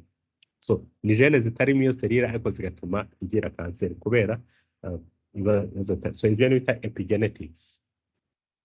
So this is molecular what happens. So for those who are interested to do research there later on, so can look into this kwa they can do, and abantu bari bafite pancreas carcinoma hano ubundi nize mutations bari. So you retrieve biopsy specimens, ariko kiba gishoboka, otherwise baba barapfuye ntawe ukibabona. They are biopsies, then you isolate DNA, and then you can look at the mutations which were there. Ibyo binafasha kumenya noneho interventions which can be done. If there are some treatments which are available, then they can be given, so specific one for different mutations. So then the metastasis to the liver. I think I have mentioned it in neoplasia that the most common things which will help you to distinguish a primary tumor from a metastatic tumor to solid organs such as the liver, lungs, brain, nukureba niba afitemo nodules nyinshi. And this is like what I said the last Friday. Ibi nibyo bituma umunyeshuri agawa cyangwa se aba appreciated. Niba kubaza bati ahari umurwayi dore x-ray cyangwa se CT scan iragaragaza bite one nodule, it is destroying surrounding tissues in the liver. Because do you think it's primary or metastatic? Then metastatic, it will be a big issue. So because usually the primary tumors is one or few nodules. Metastatic tumors, there are many nodules. And it is what you are seeing on this one. So here it is the CT scan. So if you see many nodules, then, and I think they have added the contrast because now it's hafashe contrast. So hafashe contrast no kuvuga henshi it is a normal tissue avuga ko bayiteye mu maraso, then yagaragaye. Hatafashe contrast there ni tumors, so kuvuga ko itari vascularized, ahubwo hari hatafashe contrast nuko habaye necrotic amaraso ntabwo akigerayo. That is the meaning. But you see many nodules even in the left lobe and many in the right lobe. So this is a sign that it is a metastatic. So we have the most common ones include kubera ya vascularization, portal triads zizana, portal saturation izana amaraso avuye muri colon, stomach and so on, pancreas bizamuka hariya hafi byose. So kunyura byinshi binyura muri liver bigenda ikahita ifatwa mbere. So that's why the metastasis of the cancers from the colon, stomach goes first, usually goes first to the liver because amaraso avuye hariya niho anyura. Otherwise, the cancers arising from other organs such as the lungs, such as breast, also they go to the liver. Ngira ngo hari n'indi izwi melanoma, which is from melanocytes, ariko melanoma yakomotse mu jisho muri uveal tract, nta handi gikora metastasis. I think last time I mentioned that, uretse muri liver. So this results in multiple nodules in the liver. Clinically may be detected as hepatomegaly with nodular free edge of the liver. So niyo mukora palpation even utarakora ultrasound biragaragara. So this is ni ibintu byiganje. So I remember iminsi 10 ishize hari so umurwayi bohereje bavuga ko afite nodules muri liver. So when I palpated I felt there are multiple nodules kandi zimwe zorohereye.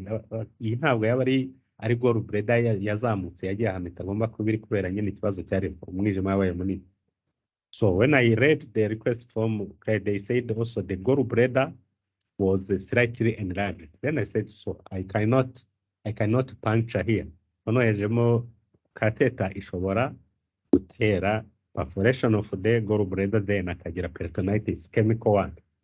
It is very dangerous chemical. So then I went with the patient to radiology. Then they did just the ultrasound. Then sanga na manodire menshi ari hariya muri liver, hari nari muri abdominal wall.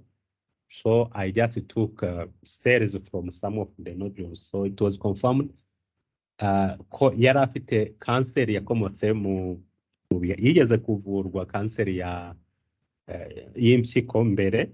So that I saw it afterwards when I went back to the file of the patient. So she had a kidney cancer, I think like 5 years ago. So bavuga ko bayibaze bakayimaramo. Then I don't know if she will go to treatment, further treatments or not. So already the metastasis was there when the quite which is detectable.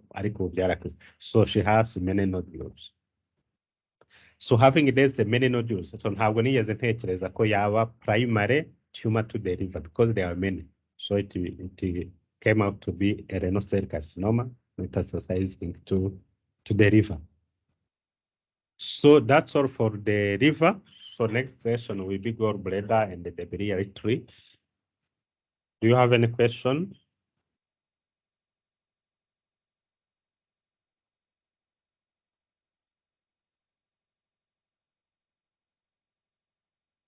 So then if no questions, we take a 15 minutes of break. If you have questions, then you will ask them afterwards.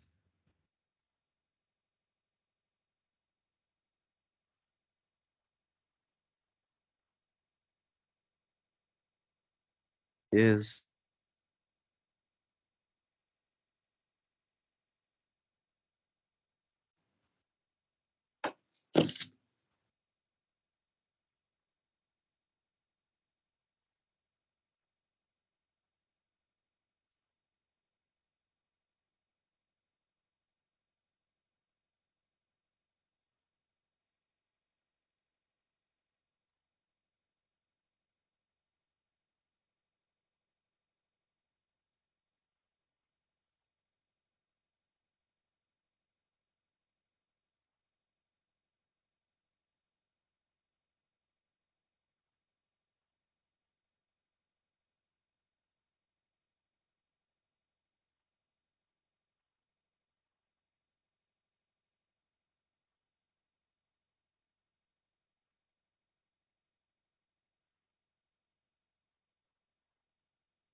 Okay, so welcome back to the presentation. We proceed with the presentation. So I have asked if anybody has a question. So if not, then we proceed with the gallbladder and the biliary tree.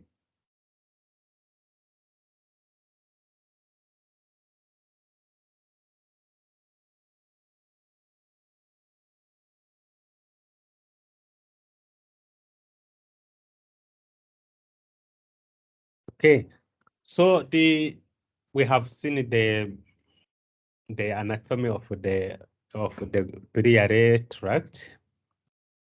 So there are many malformations of the biliary tract, but here we present some. So it can happen at any level, at ductures, at the larger ducts, such as this cystic duct. The gallbladder itself can have a malformation, the hepatic duct itself, and then the common bile duct also can have a malformation. So including atresia, as you see here, so it is not a complete atresia, but here you see that the bile, for it to pass through, it can be difficult. So this is just one type of malformations. Otherwise, they remain. We cannot cover everything. So, and this malformation, this biliary atresia may be due to the failure to form or other destruction of extrahepatic biliary tree. So it will lead to obstruction within the first 2 months of life. So ngira ngo ikintu cya mbere uzamubona abana iyo bakivuka, abana benshi bakunda kugira jaundice, ariko jaundice bakunda kugira ishobora kuba ari hemolytic, kubera ko abavutse hari ibintu biba bihindutse muri we, akagira red blood cells zipfa, ariko usually it takes few days, kandi iyo umushyize ku zuba, kuko ultraviolet light zifite uburyo zituma iba destroyed, so aroroherwa. Ariko noneho iyo bikomeje ni uko afite ikindi kibazo gishobora kuba biliary atresia and so on.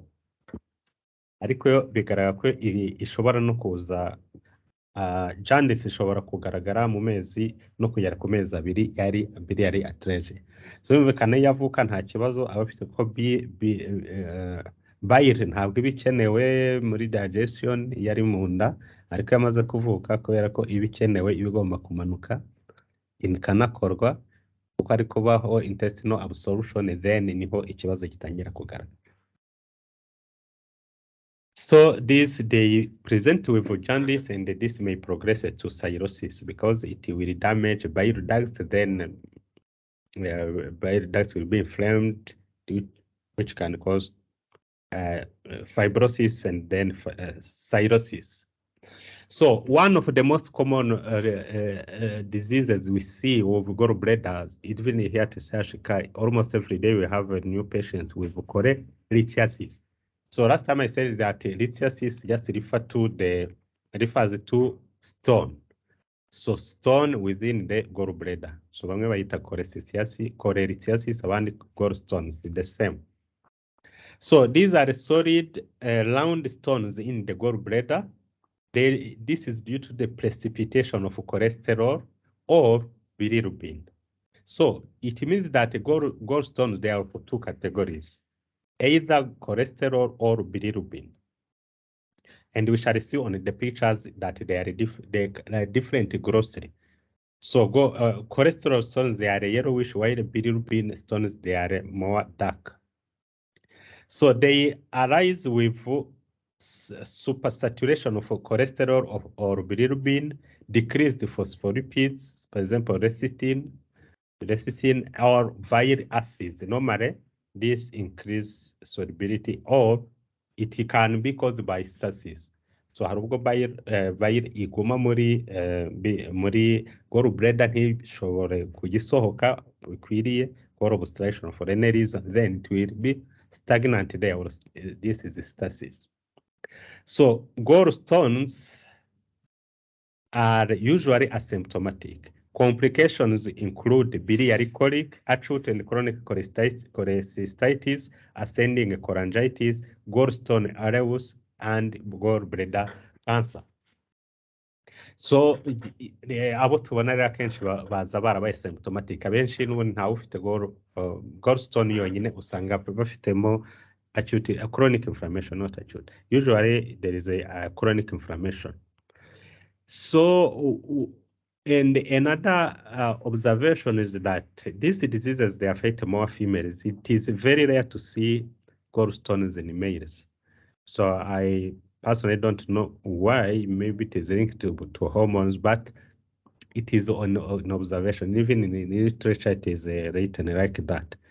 So iyo mbonye umuntu bafashe bakuyemo gallbladder ari umugabo, it becomes suspicious to me. It can be more than just say a cholecystitis or a cholecystitis. So these cholesterol stones, I said they are yellowish, so you can see the stones here. So ahari dark, it is green, kubera ko bile ibiri green. So niyo ufunguye gallbladder, it's because it is green because of it contains the bile. So these are the most common type of gallstones, and especially in the Western countries. So usually it is radiolucent. Radiolucent, it means when you do X-ray or CT scan, you will see that there are some maybe roundish things, but which are not opaque. So ntabwo zaba zigaragara nk'umweru, zaba ziri grayish and so on. So because they can be opaque when there is an additional calcium which is associated with them. So the risk factors include age, estrogen, they said, so maybe the reason why they're seen in females, obesity, multiple pregnancy, and the oral contraceptives. Other risk factors are fibrates, Native American ethnicity, Crohn's disease, cirrhosis, and so on. So while for the bilirubin stones are pigmented, so they are dark green. For them, they are radio opaque, so this means that they have more of calcium than the cholesterol stones. So the risk factors include extravascular hemolysis, increased bilirubin in the bile. That's the reason, and the biliary tract infections such as Escherichia coli, Ascaris lumbricoides, and the Chronorchis sinensis. So iyi ni imwe muri parasite zitera cholangiocarcinoma. So it is known. This is a parasite. It is rare, but it causes a cancer. So among the infectious diseases which can cause cancer, this is listed. So I think it is written somewhere here. Yes, it can cause cholangitis and the cholangiocarcinoma.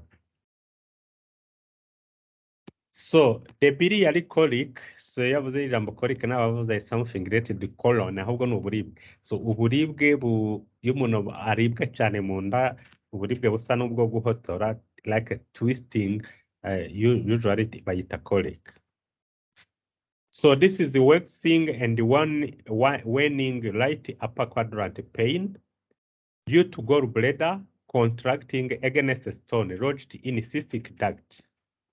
So cystic duct murayizi ni iva kuri gallbladder iza kuri common duct. So when a stone is there, gallbladder ikayikora contraction akora ngo isunike igende ikanga kuvamo, so uburibwe bizana nibyo bita biliary colic. So otherwise ijambo colic rishobora no gukorera kuri intestine n'ahandi hose iyo hari uburibwe bwinshi nk'ubwo. And you see where the pain is. It is right upper quadrant.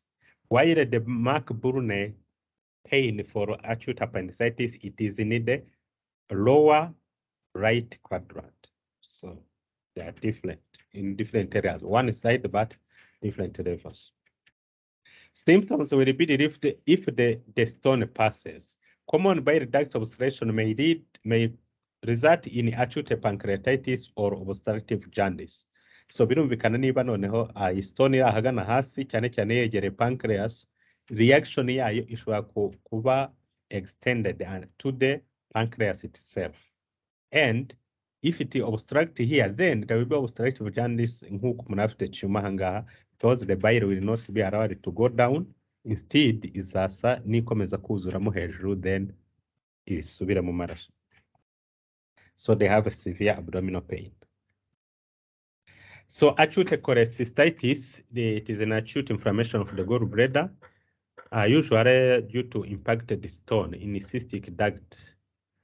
This will lead to dilation and pressure ischemia, and then bacterial overgrowth, usually Escherichia coli.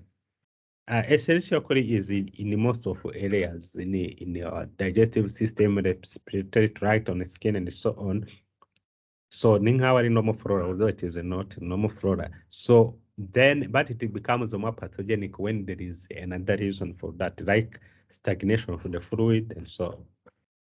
So this patient, they present with right upper quadrant pain, often radiating to the right scapula. So ngira ngo uburwayi bw'igifu bukunda ku radiating toward the left scapula, while for that coming from the gallbladder or the liver goes to the right scapula, ubuva kuri pancreas bwo bujya mu mugongo inyuma directly. So that is radiation. So they will have increased white blood cell count, of course, because of inflammation. Nausea, vomiting, included serum or alkaline phosphatase because of the duct damage. So the rupture can happen if this is not treated. So rupture, abscess. So for the chronic cholecystitis, usually it is the one which is associated with cholelithiasis. So akenshi muzamubona reports dutanga muri pathology, we say cholelithiasis with cholecystitis or vice versa. Kubera ko ntabwo uzamenya n'iki cyatangiye.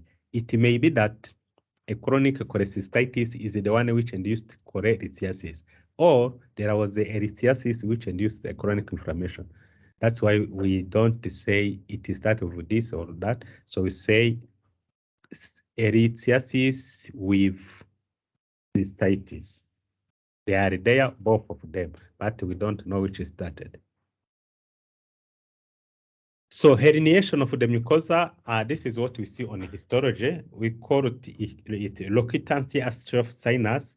So you know the normal mucosa, the epithelium has nothing to do with the muscularis, muscularis. So here we have a mucosa which is like normal here, but you see here that the mucosa penetrated into the muscle. This is the muscle here. Maybe we don't see it clearly. So here we have a mucosa. We have a lamina propria and we have a muscle here, muscularis propria of the gallbladder. So you see that there is a part of the mucosa which went down here. So ubundi twari tubonye kuri histology tuvuga ko iriya mucosa yamanutse hariya ni akabuye kayisunitse, nayo iragenda isa n'igahunga, iragenda ijya muri muscle. So that's why niyo dukoze turebye muri gallbladder tugasanga nta mabuye akirimo wenda ko yatakaye bari kumubaga. Iyo dusanze harimo iyi loquitancy astroph sinus, twemeza ko hari gallstone. So here there is a pigment, a brownish pigment. This is how bile looks like on staining. So naturally it is green, but on staining it becomes brown. So the patient will present with vague right upper quadrant pain, especially after eating. After eating, why? Because after eating, pancreas irekura enzymes bitewe n'ibintu hari niba biri rich in fat izarekura lipase and so on. Ariko na liver na gallbladder hazaho reflex yuko nayo irekura bile. So mu gushaka kurekura bile rero kubera ko iri inflamed, then the pain will exacerbate. So porcelain gallbladder is a rate complication. Irangwa n'iki? It is written here: shrunken, hard gallbladder due to chronic inflammation, fibrosis, calcification, increased, and this has a risk of carcinoma. So treatment is cholecystectomy, especially if a porcelain gallbladder is present. So here now they are comparing porcelain gallbladder to Courvoisier gallbladder, which is an enlarged palpable, non-tender gallbladder with jaundice. So the causes are different in these two scenarios. But this is not fibrotic. The fibrotic one is the porcelain. So cholecystectomy is done. Muri iki gihe ubuvuzi buri gutera imbere, even in our country, ntabwo gukuramo gallbladder ntabwo bakibaga umuntu, keretse hari complications. So bakoresha ibyo bita laparoscopy. So laparoscopy cyangwa minimally invasive surgery ni ukuvuga batobora ku nda ahantu habiri cyangwa hatatu. So hamwe bakanyuza ikintu kimurika mu nda aho bashaka kubaga, ahandi akanyuzwa fluids n'ibindi bikenewe, hanyuma hakagira na kamera. So ahandi hakanyura noneho akuma kari bubaga ubwako. So ubugenda umanipira ureba kuri screen. So it was introduced, I think, in 2003. It is when it was introduced. I remember we were in year 3 at the university, and twarabikurikiraga byakorerwa hano i Kigali, but it was combined with telemedicine. Ni nabwo telemedicine yari itangiye, aho ashobora gukurikira ibintu uri Butare, uri Kigali cyangwa uri mu mahanga through internet. So yeah, from that time then it started. So hano sashika ntabwo bashobora babaga umuntu ibintu nk'ibi bamubage. So bakoresha minimal invasive surgery cyangwa se laparoscopy. Batereba basatura inda yose. So there is another condition called the ascending cholangitis. It means there is inflammation of the biliary tree, but ascending, it means it starts from lower parts. Which are the lower parts? These are the intestines. So ishobora kuva muri duodenum infection, but for example bacteria zikazamuka aho bile inyura imanuka zikazamuka zikajya ruguru zigateramo inflammation. So this is a bacterial infection in the bile ducts due to ascending infection with enteric gram-negative bacteria. So enteric is something related to intestines. Presents as sepsis, high fever and chills, jaundice and abdominal pain. Increased incidence with choledocholithiasis, meaning someone who has a stone within the corridor. Biliary ducts. So as you see, this is the pancreas. Here we have the duodenum. Then here we have bacteria. This is the diagram. So we have bacteria which now enter into the biliary tree, as you see, and it comes here until here. It can go to the gallbladder, even it can reach the liver itself. And this is how the parasite, like amoebas, they reach the liver to cause the liver abscess. They go through the duodenum until there is no other way. So it is also a kind of ascending inflammation. Ascending ni ukuvuga ibintu bituruka muri hasi ntabwo mvuga pari raporo ya altitude cyangwa ikintu kuvuga tuvuge urine. Iyo ziva muri kidney zijya muri ureter tuvuga ko zimanuka kubera ko umuntu ari supposed kuba ahagaze. So si ikibazo rero cyahari na hafi, ahubwo ni ikibazo kivuga ngo ubundi ibintu bisanzwe bihanyura bigenda mu yihe flow. Kuva hariya para amazi tuzi ko ava hejuru amanuka, niyo mpamvu niba infection yatangiye hano hasi ikajya hariya tubibara ko yazamutse nubwo umuntu yaba aryamye bikaba benshi. So so people who develop like bagira nka cystitis, inflammation in the urinary bladder or sexually transmitted disease, ariko bacteria zo zikazamuka muri urethra, muri urinary bladder until they can reach even in the kidney, nayo zitwa ascending infection. Yes, so another condition is gallstone errors. It is when a gallstone enters and obstructs the small bowel, gallstone errors. So usually due to cholecystitis with fistula formation between the gallbladder and the small bowel, here there is a drawing. So you see that here we have a stomach, then the duodenum. We have this biliary tree and the gallbladder. So here we can have stones. Noise stone by immediate kinini, the wall will become necrotic of the bladder, the gallbladder. Then becoming necrotic, infection will be spread to the duodenum. Nayo ikawa necrotic. Then there will be a direct communication. Fistula nka kwa kundi ba muri hagati ya let's say between the vagina and the urinary bladder, between the vagina and the rectum. So you understand. So the gallbladder carcinoma, it arises from the epithelium that turns the gallbladder. So I think here you can see. So this is the river here. This is a drawing, not a true picture. So then here we have a gallbladder with its lumen. The lumen is lined by an epithelium. Then urabona ko hajemo tumor here, a gallbladder tumor. So arising from the mucosa, so it will be a carcinoma. So this is a true picture below here. So have a gallbladder and you have a tumor here at the fundus of the gallbladder. So the major risk factor, they are gallstones. So we work on gallstones and akajya aribwa akayihanganira, so they ntavuke ngo bayikuremo, it can be a risk factor to develop this. So it presents with cholecystitis in an elderly woman. So akenshi baza nyine agakeka ko afite cholecystitis. Ngira ngo bimwe mu bibazo bijya biba nuko abaganga, especially general practitioners,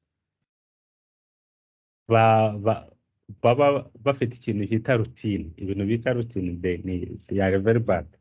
So muri scientific domain as such as medicine, so do not base yourself on routines. So n'urugero bakunda kuba bazi ko gallbladder y'umurya umudamu cyangwa umurwayi kabyimba, bazi ko ari cholecystitis, ku buryo ashaka kuyikuramo bakajugunya kandi ugasanga ni cancer. So ni kimwe na appendicitis. Appendix, when it is painful, they just think about appendicitis.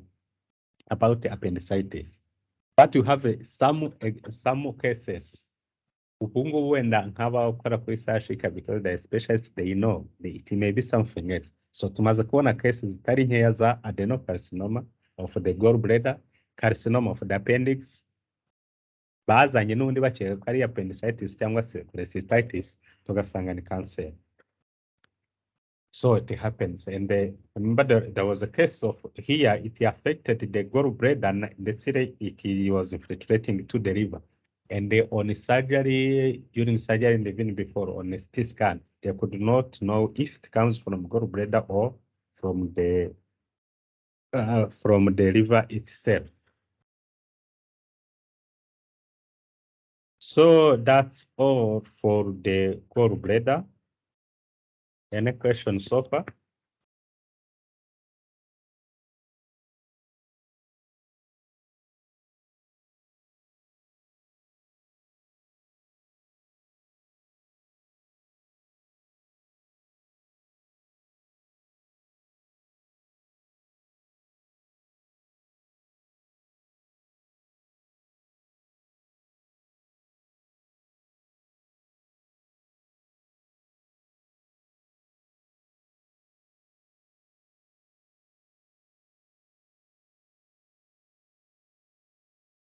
Okay, so no question, we proceed to exocrine pancreas.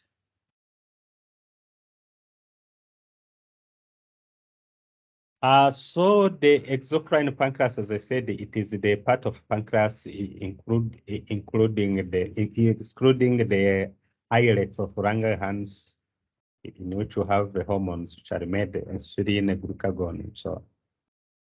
So the developmental abnormalities are many. Yango ushize nabivuze ko tujye tubona igice cya pancreas kiri mu gifu imbere and so on. Of course, we will not present this formation within English. So here we present just only annular pancreas. It means, you know, the normal anatomy, the pancreas should be limited to the right side of the duodenum. That tells you that iragenda ikayikikiza inyuma ikayizenguruka. That's why it is called annular. So so as you can see, the risk is that uko pancreas ikura, it can compress the duodenum and therefore cause obstruction. So that is the main concern. Otherwise, ntabwo uzamenya ko umuntu ayifite, azamenya ko umuntu ayifite uretse igihe hazaba haje ibibazo, izo complications. Abo akabona umurwayi ararya akavomitinga and so on. So icyo gihe bikaza kenshi, impamvu ikabura, banyuma bakora nka ultrasound bakabibona. So this is a drawing. Here it is a true picture. I think you can recognize the intestine here, which is duodenum here. And then here it enters inside something solid, which is the pancreas. So the diseases which are mainly frequent here in our settings is the acute pancreatitis, which is the inflammation and the hemorrhage of pancreas. I think we have seen in the types of inflammation, yuko hari inflammation zimwe na zimwe byanze kunze iraba igahita cyangwa necrosis igahita hemorrhagic and so on. Like a testis, it is always, when there is inflammation, necrosis, it is always hemorrhagic. So this is due to autodigestion of pancreatic parenchyma by pancreatic enzyme. So ni ikibazo rero gikomeye, habayeho traumatism yose kuri pancreas. Ushobora kubaga umuntu umuhaye colon cyangwa ibindi, ukibeshya ugakomeretsa pancreas. Enzymes zihita zisohoka hanze, aho zari zibise zikavamo, then the enzymes start digesting everything they meet. Ibi binatuma kenshi iyo hakozwe autopsy ku muntu, nk'umuntu wapfuye bagatinda kumushyiramo formalin kugira ngo ifixe or cells, ntabwo pancreas uyibona gukora autopsy. It has been digested by its own enzymes already. So the result of this results in liquefactive hemorrhagic necrosis, kako ibyari biba byose bihinduka fluid, ariko ko hari amaraso yahazaga icyo gihe anuna akomeza koherezwa, yabura wajya bigahita biba hemorrhage aho ngaho. And the fatty necrosis of the peripancreatic fat. So most of the time this is due to gallstones and the alcohol. Other causes include trauma, hypercalcemia, hyperlipidemia, drugs, scorpio stings. So uburozi buva mu kuribwa na scorpio ubwabwo bushobora kujya guteza ibibazo kuri pancreas. Mumps, I think I mentioned this when I said iyo itwara by'amashamba kuri abana bagera ku matama, which complicates into pancreas and testis and so on. Rupture of a posterior duodenal ulcer. So if there is a duodenal ulcer which ruptures, it means the content of the duodenum can leak to the pancreas and then induce inflammation there. So ngira ngo ni ibintu byumvikana, ariko abarwayi nagiye mbona n'abayiterwaga na rukoro cyane cyane. So umuntu akanywa rukoro nyinshi, inzoga nyinshi, hanyuma agahita ajya mu bitaro ugasanga agize acute pancreatitis. I know hari umuntu uzi ukuze wigeze bigira twiga nko muri dogiteri ya gatatu cyangwa ya kane, yamara igihe mu bitaro because of that. So the clinical features are epigastric pain, abdominal pain radiating to the back. Navuze kare uburibwe bwa pancreatitis buba buri inyuma neza kuri umbilicus, around the umbilicus, gensiri inyuma niho buba buri. Ibw'igifu ni hejuru hafi ya sternum and so on. Bw'umwijima twabonye na gallbladder. So for the gallbladder and the liver, the radiation goes to the right scapula. For the stomach, it goes to the left scapula, but for the pancreas, it goes to the back straight. So they present with nausea and vomiting and periumbilical and frank hemorrhage. Necrosis spreads into the periumbilical soft tissue and the retroperitoneum. So they will have elevated serum lipase and the amylase. Lipase is more specific for pancreatic damage than amylase. So amylase ishobora kuzamuka igihe cyose ariko but ku bitaro byinshi bakunda gupima amylase kurusha uko bapima lipase. I don't know, maybe the reagents for lipase are not available. So there is a hypocalcemia because the calcium has been consumed during saponification in the fat necrosis. So the complications are usually shock due to peripancreatic hemorrhage and the fluid sequestration. Another complication is the pancreatic pseudocyst. So system is called NMS, which is filled with fluid, which will consist. Ariko yitwa cyst when it is lined by epithelial cells. When there is no lining epithelial cells, we call it pseudocyst. So it is not a true cyst. Ahangaha is gute? It is because when the pancreatic tissue has been digested by its own enzymes, they create a vacuum. That vacuum will be filled with fluid coming from the inflammation, then form that pseudocyst.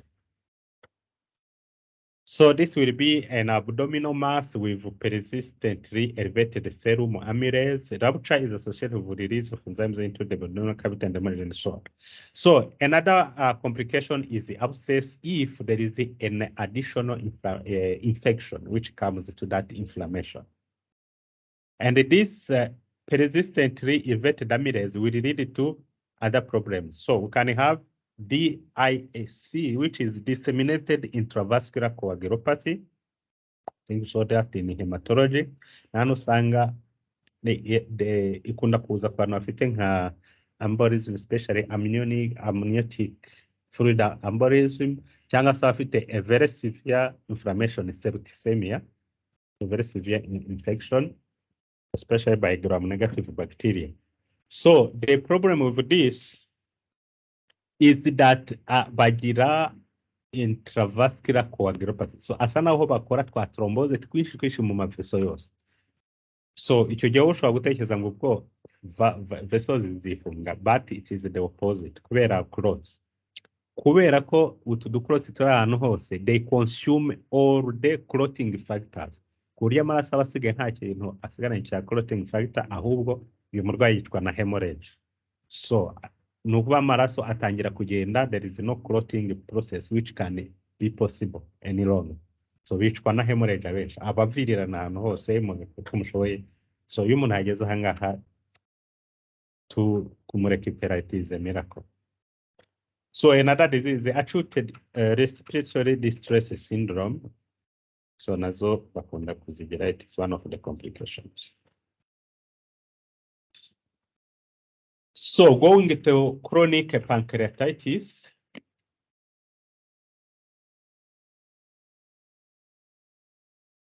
Here there is a fibrosis of pancreatic parenchyma, most often secondary to rupture to recurrent acute pancreatitis, cyane cyane alcoholic people. Hari n'abagira ibyo bita cystic fibrosis. I think this you saw it in genetics.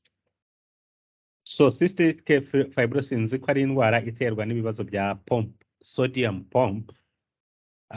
Bakunda kugira ibibazo byinshi bitandukanye, harimo kugira cystic fibrosis in different organs including the pancreas, n'ibindi bibazo bituma ngo niba batagira biri byuya kubera ibibazo bya pump and so on. But you saw that in genetics.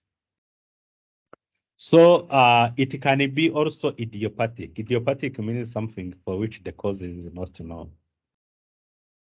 So clinical features, they have a gastric pain radiating to the back. So it's like a coronary acute pancreatitis. The signs, nubwo hano bari ibintu bimaze igihe. Ureba context niba bimaranye igihe, nubwo umenya niba ari ibintu biza kenshi cyangwa ari ubwa mbere. It's chronic. When it is recurrent, then chronic. A pancreatic insufficiency is arangwa n'iki? If the pancreatic cells which produce enzymes have been killed, it is like a cirrhosis in the liver. So hano hazabaho malabsorption. The absorption will not take place as required because for our absorption at the intestinal level to take place, we need to have what we ate, it must be digested.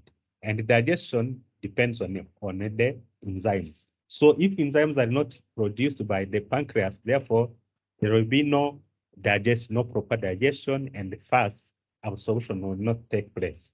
So that's why we have steatoria. It means steato, I said it refers to fat. So there is a fat within the stools. And the fat soluble vitamin deficiencies. Why? Kuko muzi ko ari vitamins zitajya ziba soluble mu maraso ahubwo zigendera muri fat. Izo rero they should be absorbed at intestinal level together with the fat. But because the fat is not digested and therefore not absorbed, therefore the vitamins will be lost in the stools. So amylase and the lipase are not useful serologic markers of chronic pancreatitis. So there will be also dystrophic calcification. Calcification, dystrophic and metastatic. I think you have seen that in a cell injury. So they had a deposit of calcium in the tissues. So it's called dystrophic when it comes in the context of inflammation or necrosis. And it is called the metastatic calcification. However, in a metastasis cancer, metastatic calcification, it means it is the one associated with hypercalcemia. So it can be deposited anywhere. So akenshi usanga ifata many organs. While dystrophic, it affects only the organs which are inflamed or necrotized. So on imaging, contrast studies, contrast radio imaging reveal a chain of legs pattern due to dilatation of pancreatic ducts.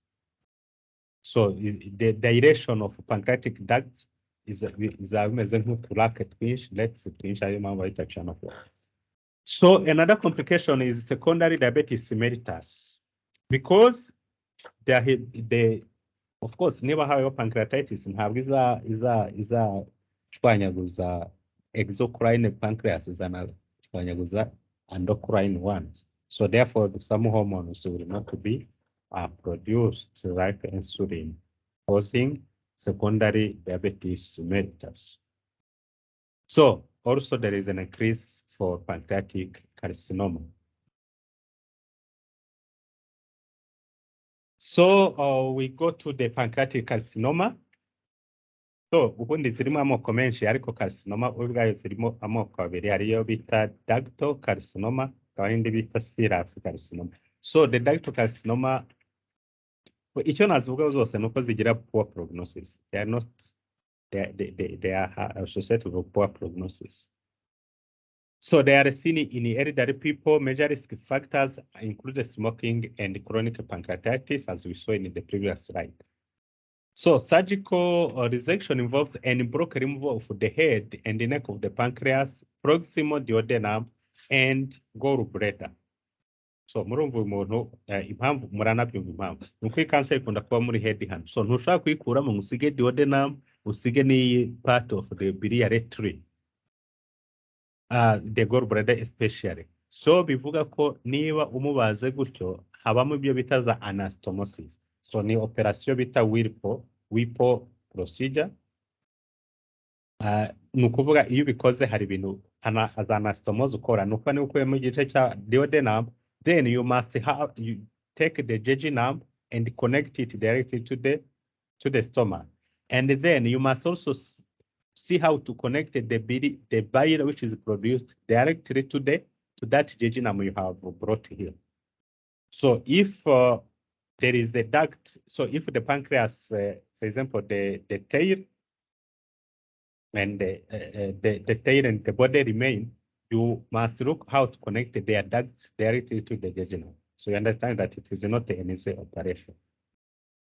It is not easy at all. So ikinuko pancreas niyo bwayo ahantu iri located, it is not easy to reach it. So nabako muri abdomen niyo organ iri ahantu muri centre cyane cyane. ibikikijwe n'igifu hejuru, hano hari duodenum iyigose nk'uko mubibona, and of course transverse colon ibinyura hano hafi ahangaha, so kuyigeraho nabyo ntabwo biba ari ibintu byoroshye. Ikindi kuyibaga, kandi uzi ko kuyibaga bituma enzyme or leakage of enzymes, so all this makes operation very cumbersome. So as I said, the prognosis is very poor. So 1 year survival is less than 10%. So after diagnosis, if you count 12 months after diagnosis of these people, only 10% of them will be alive. So the clinical features usually occurrate in a disease bituma no gukora operation kuri yo bigora. So akenshi bimenyekana yaramaze kwangiza duodenum, yaramaze kwangiza biliary tree, urabona bimwe twavugaga bituma habaho jaundice kubera ko fluid here, the bile can no longer come down to the duodenum because everything here is destroyed, obstructed. So they will present with abdominal pain and weight loss, obstructive jaundice, from what I was explaining, with pale stools and palpable gallbladder, kubera ikika ko bile irazamuka ikuzura gallbladder, then yabura hijya ikakomeza kuzura muri cystic duct and so on hejuru, muri liver ikagumamo. Associated with tumors that arise in the head of pancreas, most common location. So, and these people, they don't have abdominal pain if the tumor is at the head of pancreas. So, ahita bivuga niki, nubona umurwayi afite jaundice, ariko ugaparupa mu nda ntarigano na hato.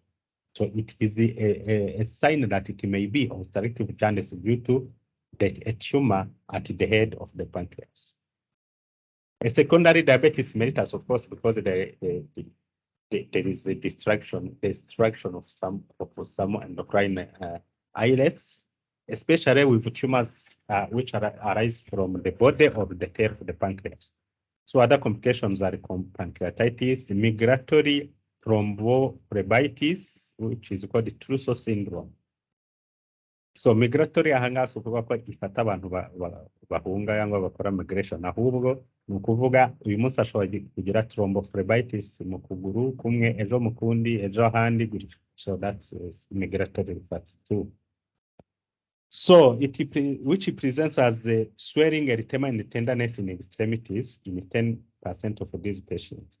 So tumor serum markers in CA, so carcinogenic antigen 19.9. So izi ni nyinshi muzamubona imibare, hari izigira 125 and so on. Ngirango yo ni ya ovary. So they have many subtypes. So it can be measured in biochemistry or immunology. So that's all for these organs. So now it is a time for discussion. If you have questions, you ask them. Otherwise, I will ask mine.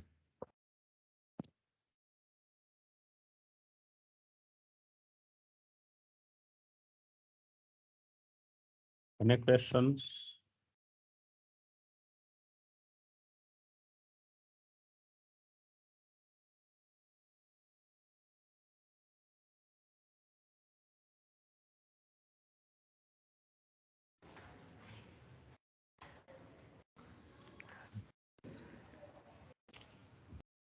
Yes, you can talk.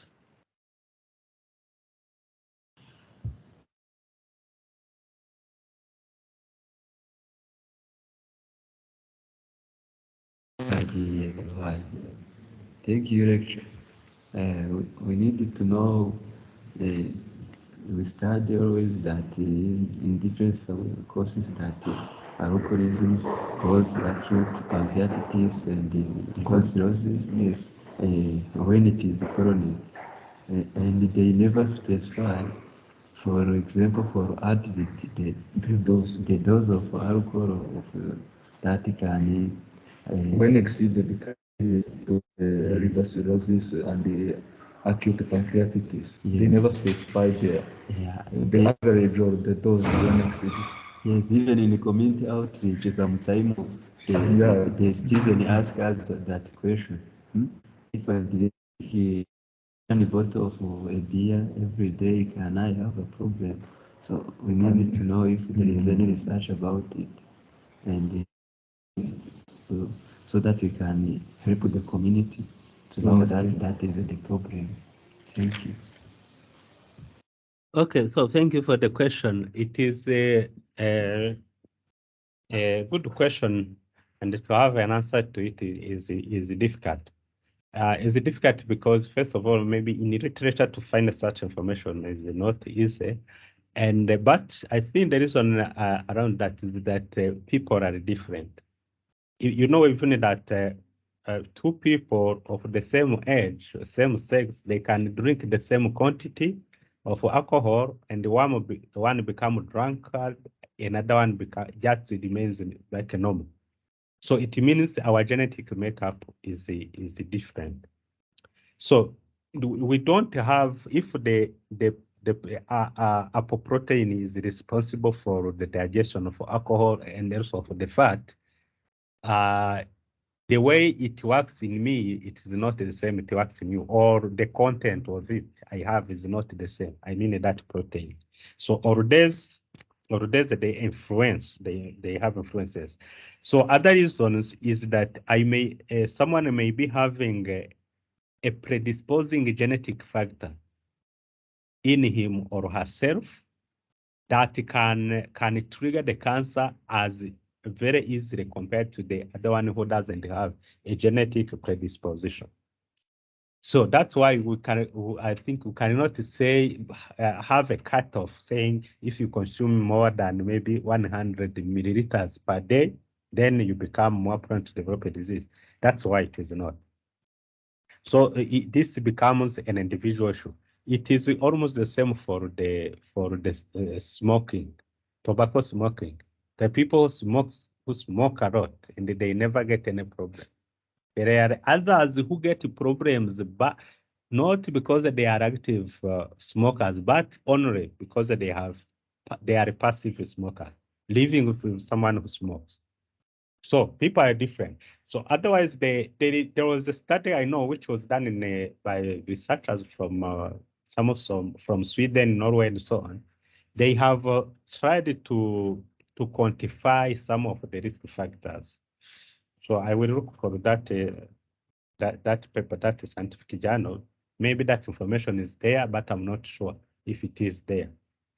I know baje bati niba ukora siporo ingana gutya, so ugenda urugendo rw'iminota 30 ku munsi ni urugero, risk ziragabanuka. So they have tried to quantify, but for the alcohol versus hepatic cancers and pancreatic cancer, I'm not sure if they did so. But it is a very large and good study. So that's what I can say here.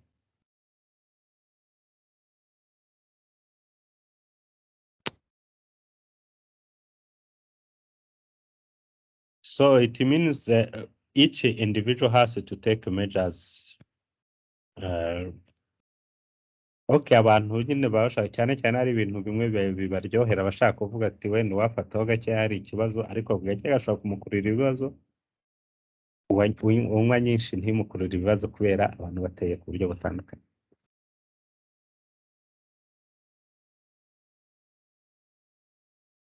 Okay, thank you. Welcome.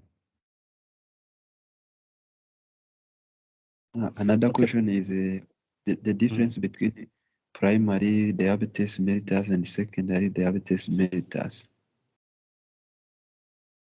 Yeah, I think for the primary ones, ni ukuvuga yatewe n'ibibazo bya hormone ubwazo, zenda insulin ni nkeya cyangwa se byatewe na receptors of insulin, biriya bisanzwe tuzi. Ariko ari ibibazo byizanye.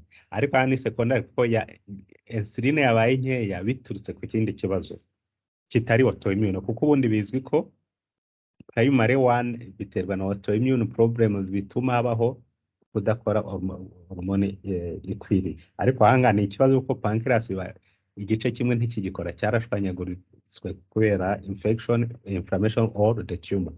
So that's why secondary, it means there is an underlying another underlying cause. Nubwo na hariya twavuga ngo autoimmune ni underlying cause, ariko autoimmune y'ubwayo ntabwo ubuze impamvu yayo.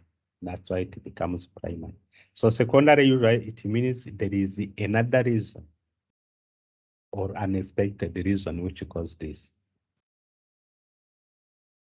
Yes, thank you. During the study of liver cirrhosis, we have seen the cause of hepatocellular carcinoma, where we have the cause called the A1AT deficiency. What is the meaning of A1AT deficiency? Okay, it is an abbreviation. We'll check again. Check again, and I will write it. Deficiency. It should be an enzyme. Check. Anyway, any other question?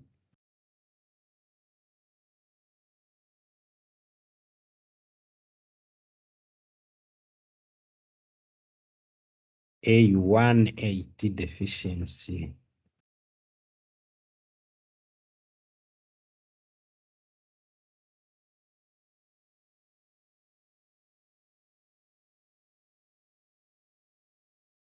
Yeah, it is alpha-1 antitrypsin. A1AT, alpha-1 antitrypsin. Okay, thank you. Welcome.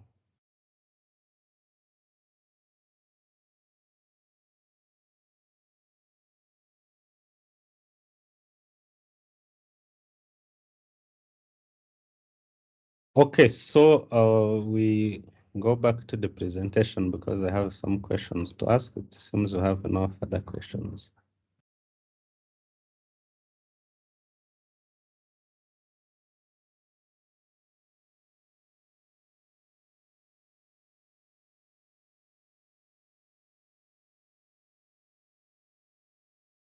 Okay, the first question, so you have to answer, it is not a multiple choice.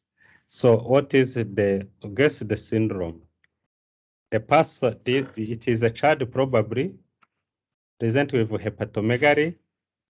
He had or she had the varicella virus, zoster virus, and then he received the aspirin and he developed encephalopathy. So what is the syndrome here? Reye syndrome. Reye syndrome, thank you. So it is Reye syndrome. So question number 2. A 41-year-old man is found in obtended state, so lethargic, young, and taken to the hospital. On admission, physical examination, he is icteric, so meaning he has a jaundice. His abdomen is enlarged with a fluid wave. So fluid wave, it means when you palpate, uraparupa ukumva kumwurekura ukumva inda igarutse gukubita ariko harimo amazi agukubita ku ntoki. An abdominal CT scan shows extensive intraperitoneal fluid, so ascites, and uniformly enlarged liver that has decreased attenuation, so decreased brightness. This is the CT scan. Laboratory studies show a total protein of 6, albumin 2.8, so albumin is decreased somehow. Total bilirubin, so here I have forgotten to add the normal values, but for the subsequent questions I added them. So total bilirubin, AST is increased, this one, ALT somehow increased, alkaline phosphatase, and the ammonia. A liver biopsy is performed and microscopically demonstrate abundant Mallory hyaline. So remember this Mallory hyaline is where we saw it. Neutrophilic infiltrates, it means acute inflammation.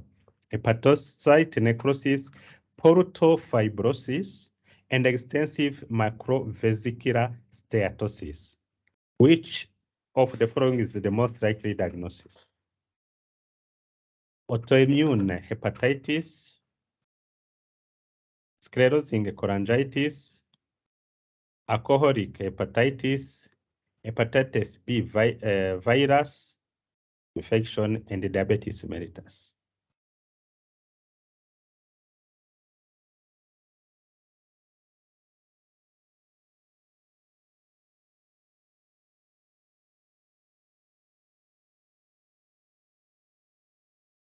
So I think in this laboratory findings, albumin is decreased. Biranatangaje ko total protein kugira ngo ibe iruta inshuro ebyiri albumin, kandi albumin niyo nyinshi muri protein zose. So albumin has decreased. AST biragaragara ko iri hejuru kurusha ALT. So, and then other things we can see near inflammation, hakazamo hepatocyte necrosis, but we have liver steatosis. I think this can help you to know. Mu gihe ASAT iruta ALAT. So mu gifaransa tuyita ALAT na ASAT. So ASAT iruta ALAT. So what is the diagnosis?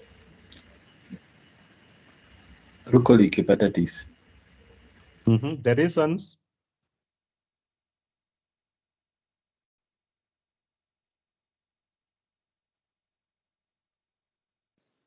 I think the reason it is because the IST is greater than the IRT, as we have seen in the previous slide. And you see also that there is a macrovascular steatosis, which show that there is more accumulation of fat in the liver, and also the total protein has decreased. No, albumin. The total albumin has decreased because the liver is not functioning well. There is insufficient production of albumin by the liver. Okay, thank you. So you are correct. This is alcoholic hepatitis. Next question. 15-year-old boy from Ghana has the acute onset of right upper quadrant abdominal pain. So right upper quadrant abdominal pain, you understand the organ which is the most likely affected. Abdominal ultrasound reveals a dilated gallbladder with thickened wall and filled with calculi. So calculi is like stones.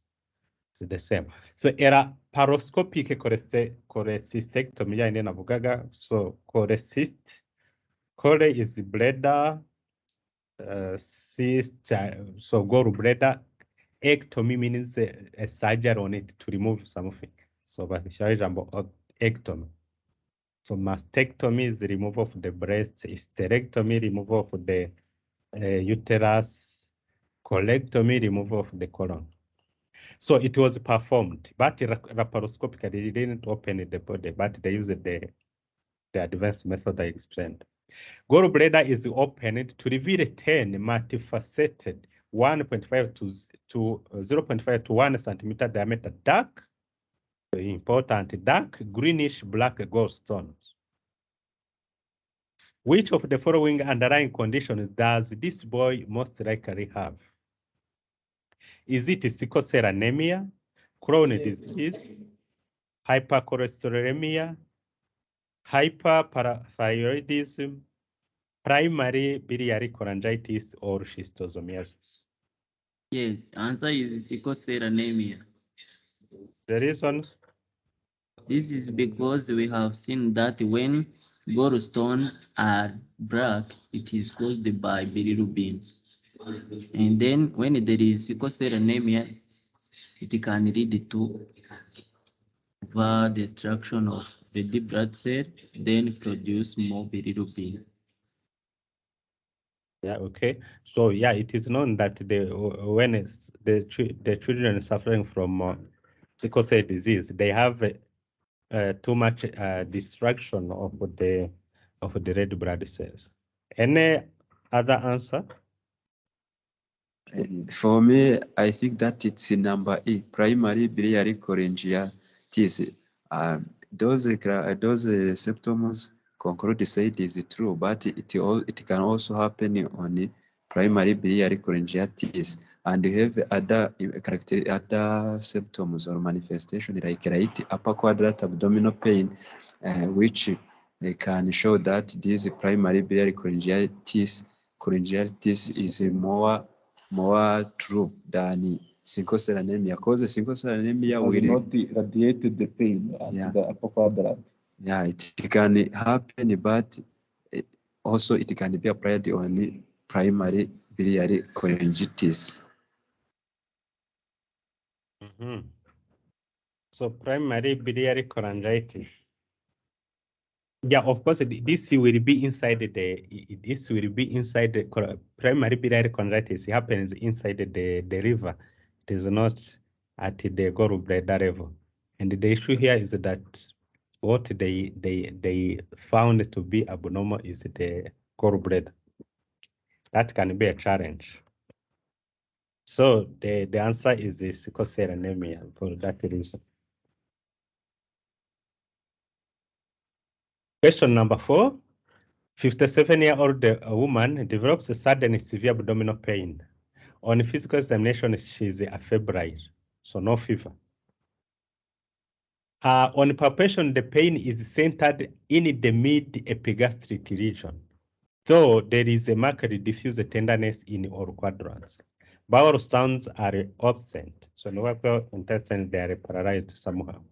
No masses are palpable. Laboratory studies shows lipase, so you see that it is increased. So I added the normal values. So she passed a urinary calculus a month ago. Which of the following laboratory test findings is most likely to indicate the risk factor for this woman illness? So here, understand, you must know the disease she's having and then select the risk factor for that.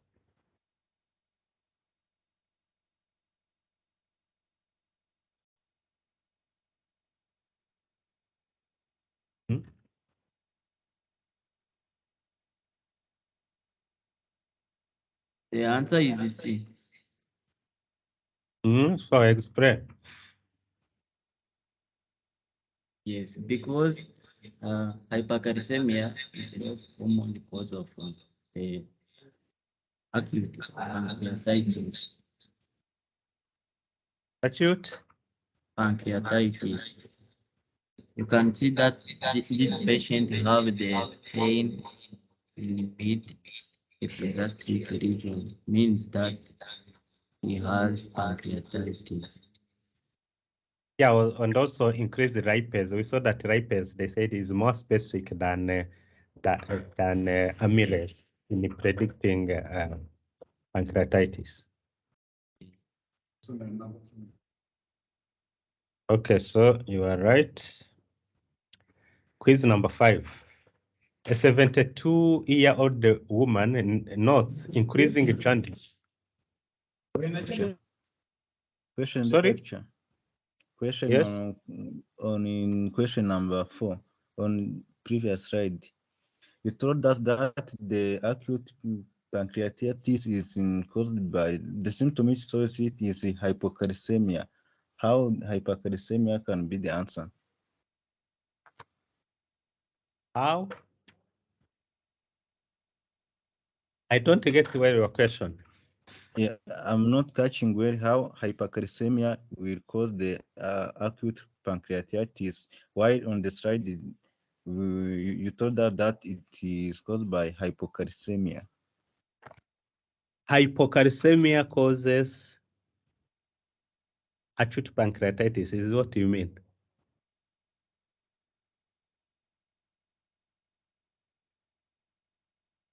Do you get me? Lecture, maybe I can support him. We have seen about the dystrophic calcification, Yes, and You have explained it well that dystrophic is due to the high calcium hyperglycemia. leading to inflammation and No, necrosis. I didn't explain that. I said dystrophic calcification is there is a deposit inside the tissues because in the context of inflammation and necrosis. But yes, and necrosis. metastatic calcification is the one caused by hypercalcemia. Yes. So then why do you want to connect them? I want to connect it to explain for him that hypercalcemia will be the risk factor for acute pancreatitis. Okay. Yes, lecture. That's where I have the problem. Because in the slide you shared with us, they say that if there is elevated lipase, there is problem of hypocalcemia, not hypercalcemia.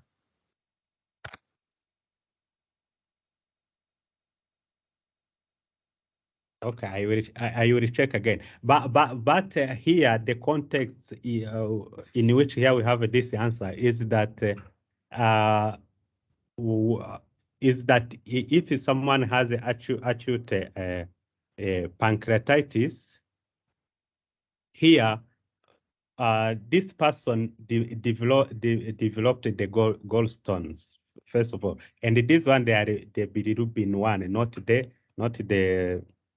cholesterol ones. And we saw in the presentation that the gallstones with bile usually they have much calcium.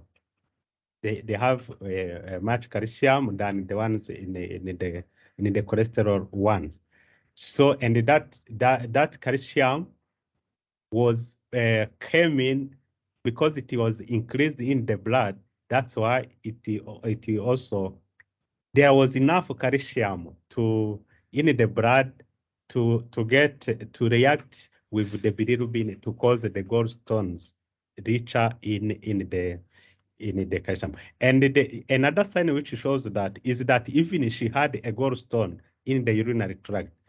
So urinary tract also having another stone means that the problem is not local. It is not local here in the liver or the gallbladder, but it is seen in other parts of the body. So I think this information is the one pushing to mean that probably also she has a metastatic hypercalcemia, not dystrophic.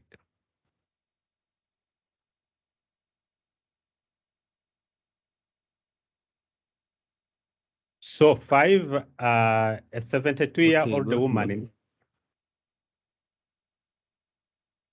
Okay. Not increasing jaundice and nausea for the past month, 1 month. On physical examination, she's febrile, but she has the icterus in sclera, so eyes. There is no abdominal pain on palpation. So this is a painless jaundice. She has active bowel sounds, so not paralyzed. Ngira ngo uriya turangire yaranafite iriya niba ari agera paralysis of the intestines because there is a gallstone which went there and probably fistula.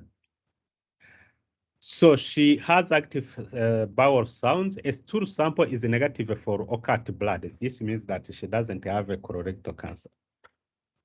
Laboratory findings include the total proteins. So you see that it is slightly decreased. Albumin is also slightly decreased. Alkaline phosphatase, it is increased.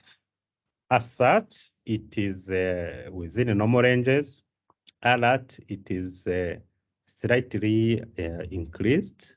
Total bilirubin, it is increased. Of course, she has icterus.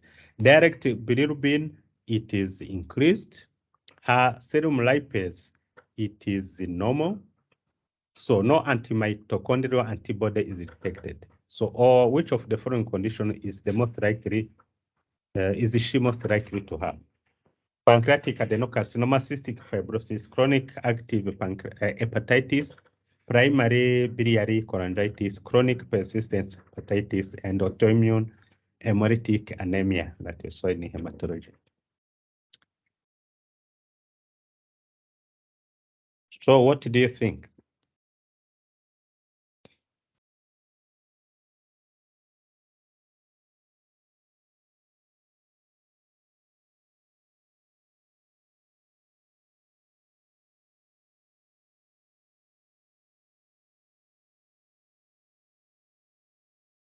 No thoughts?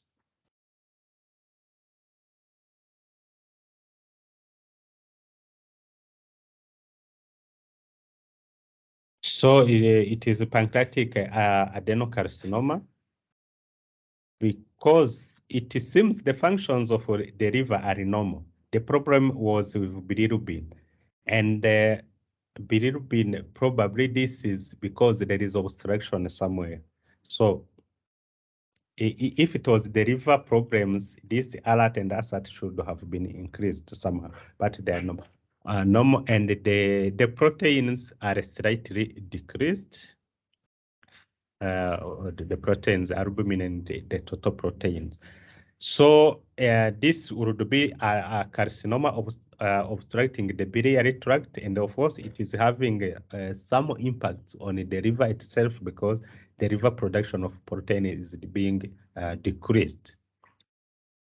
And here they didn't comment on the appearance of the stools. Maybe that should have helped much to straightforward get the diagnosis that there is no bile reaching the intestines. Okay, so that's all for this presentation.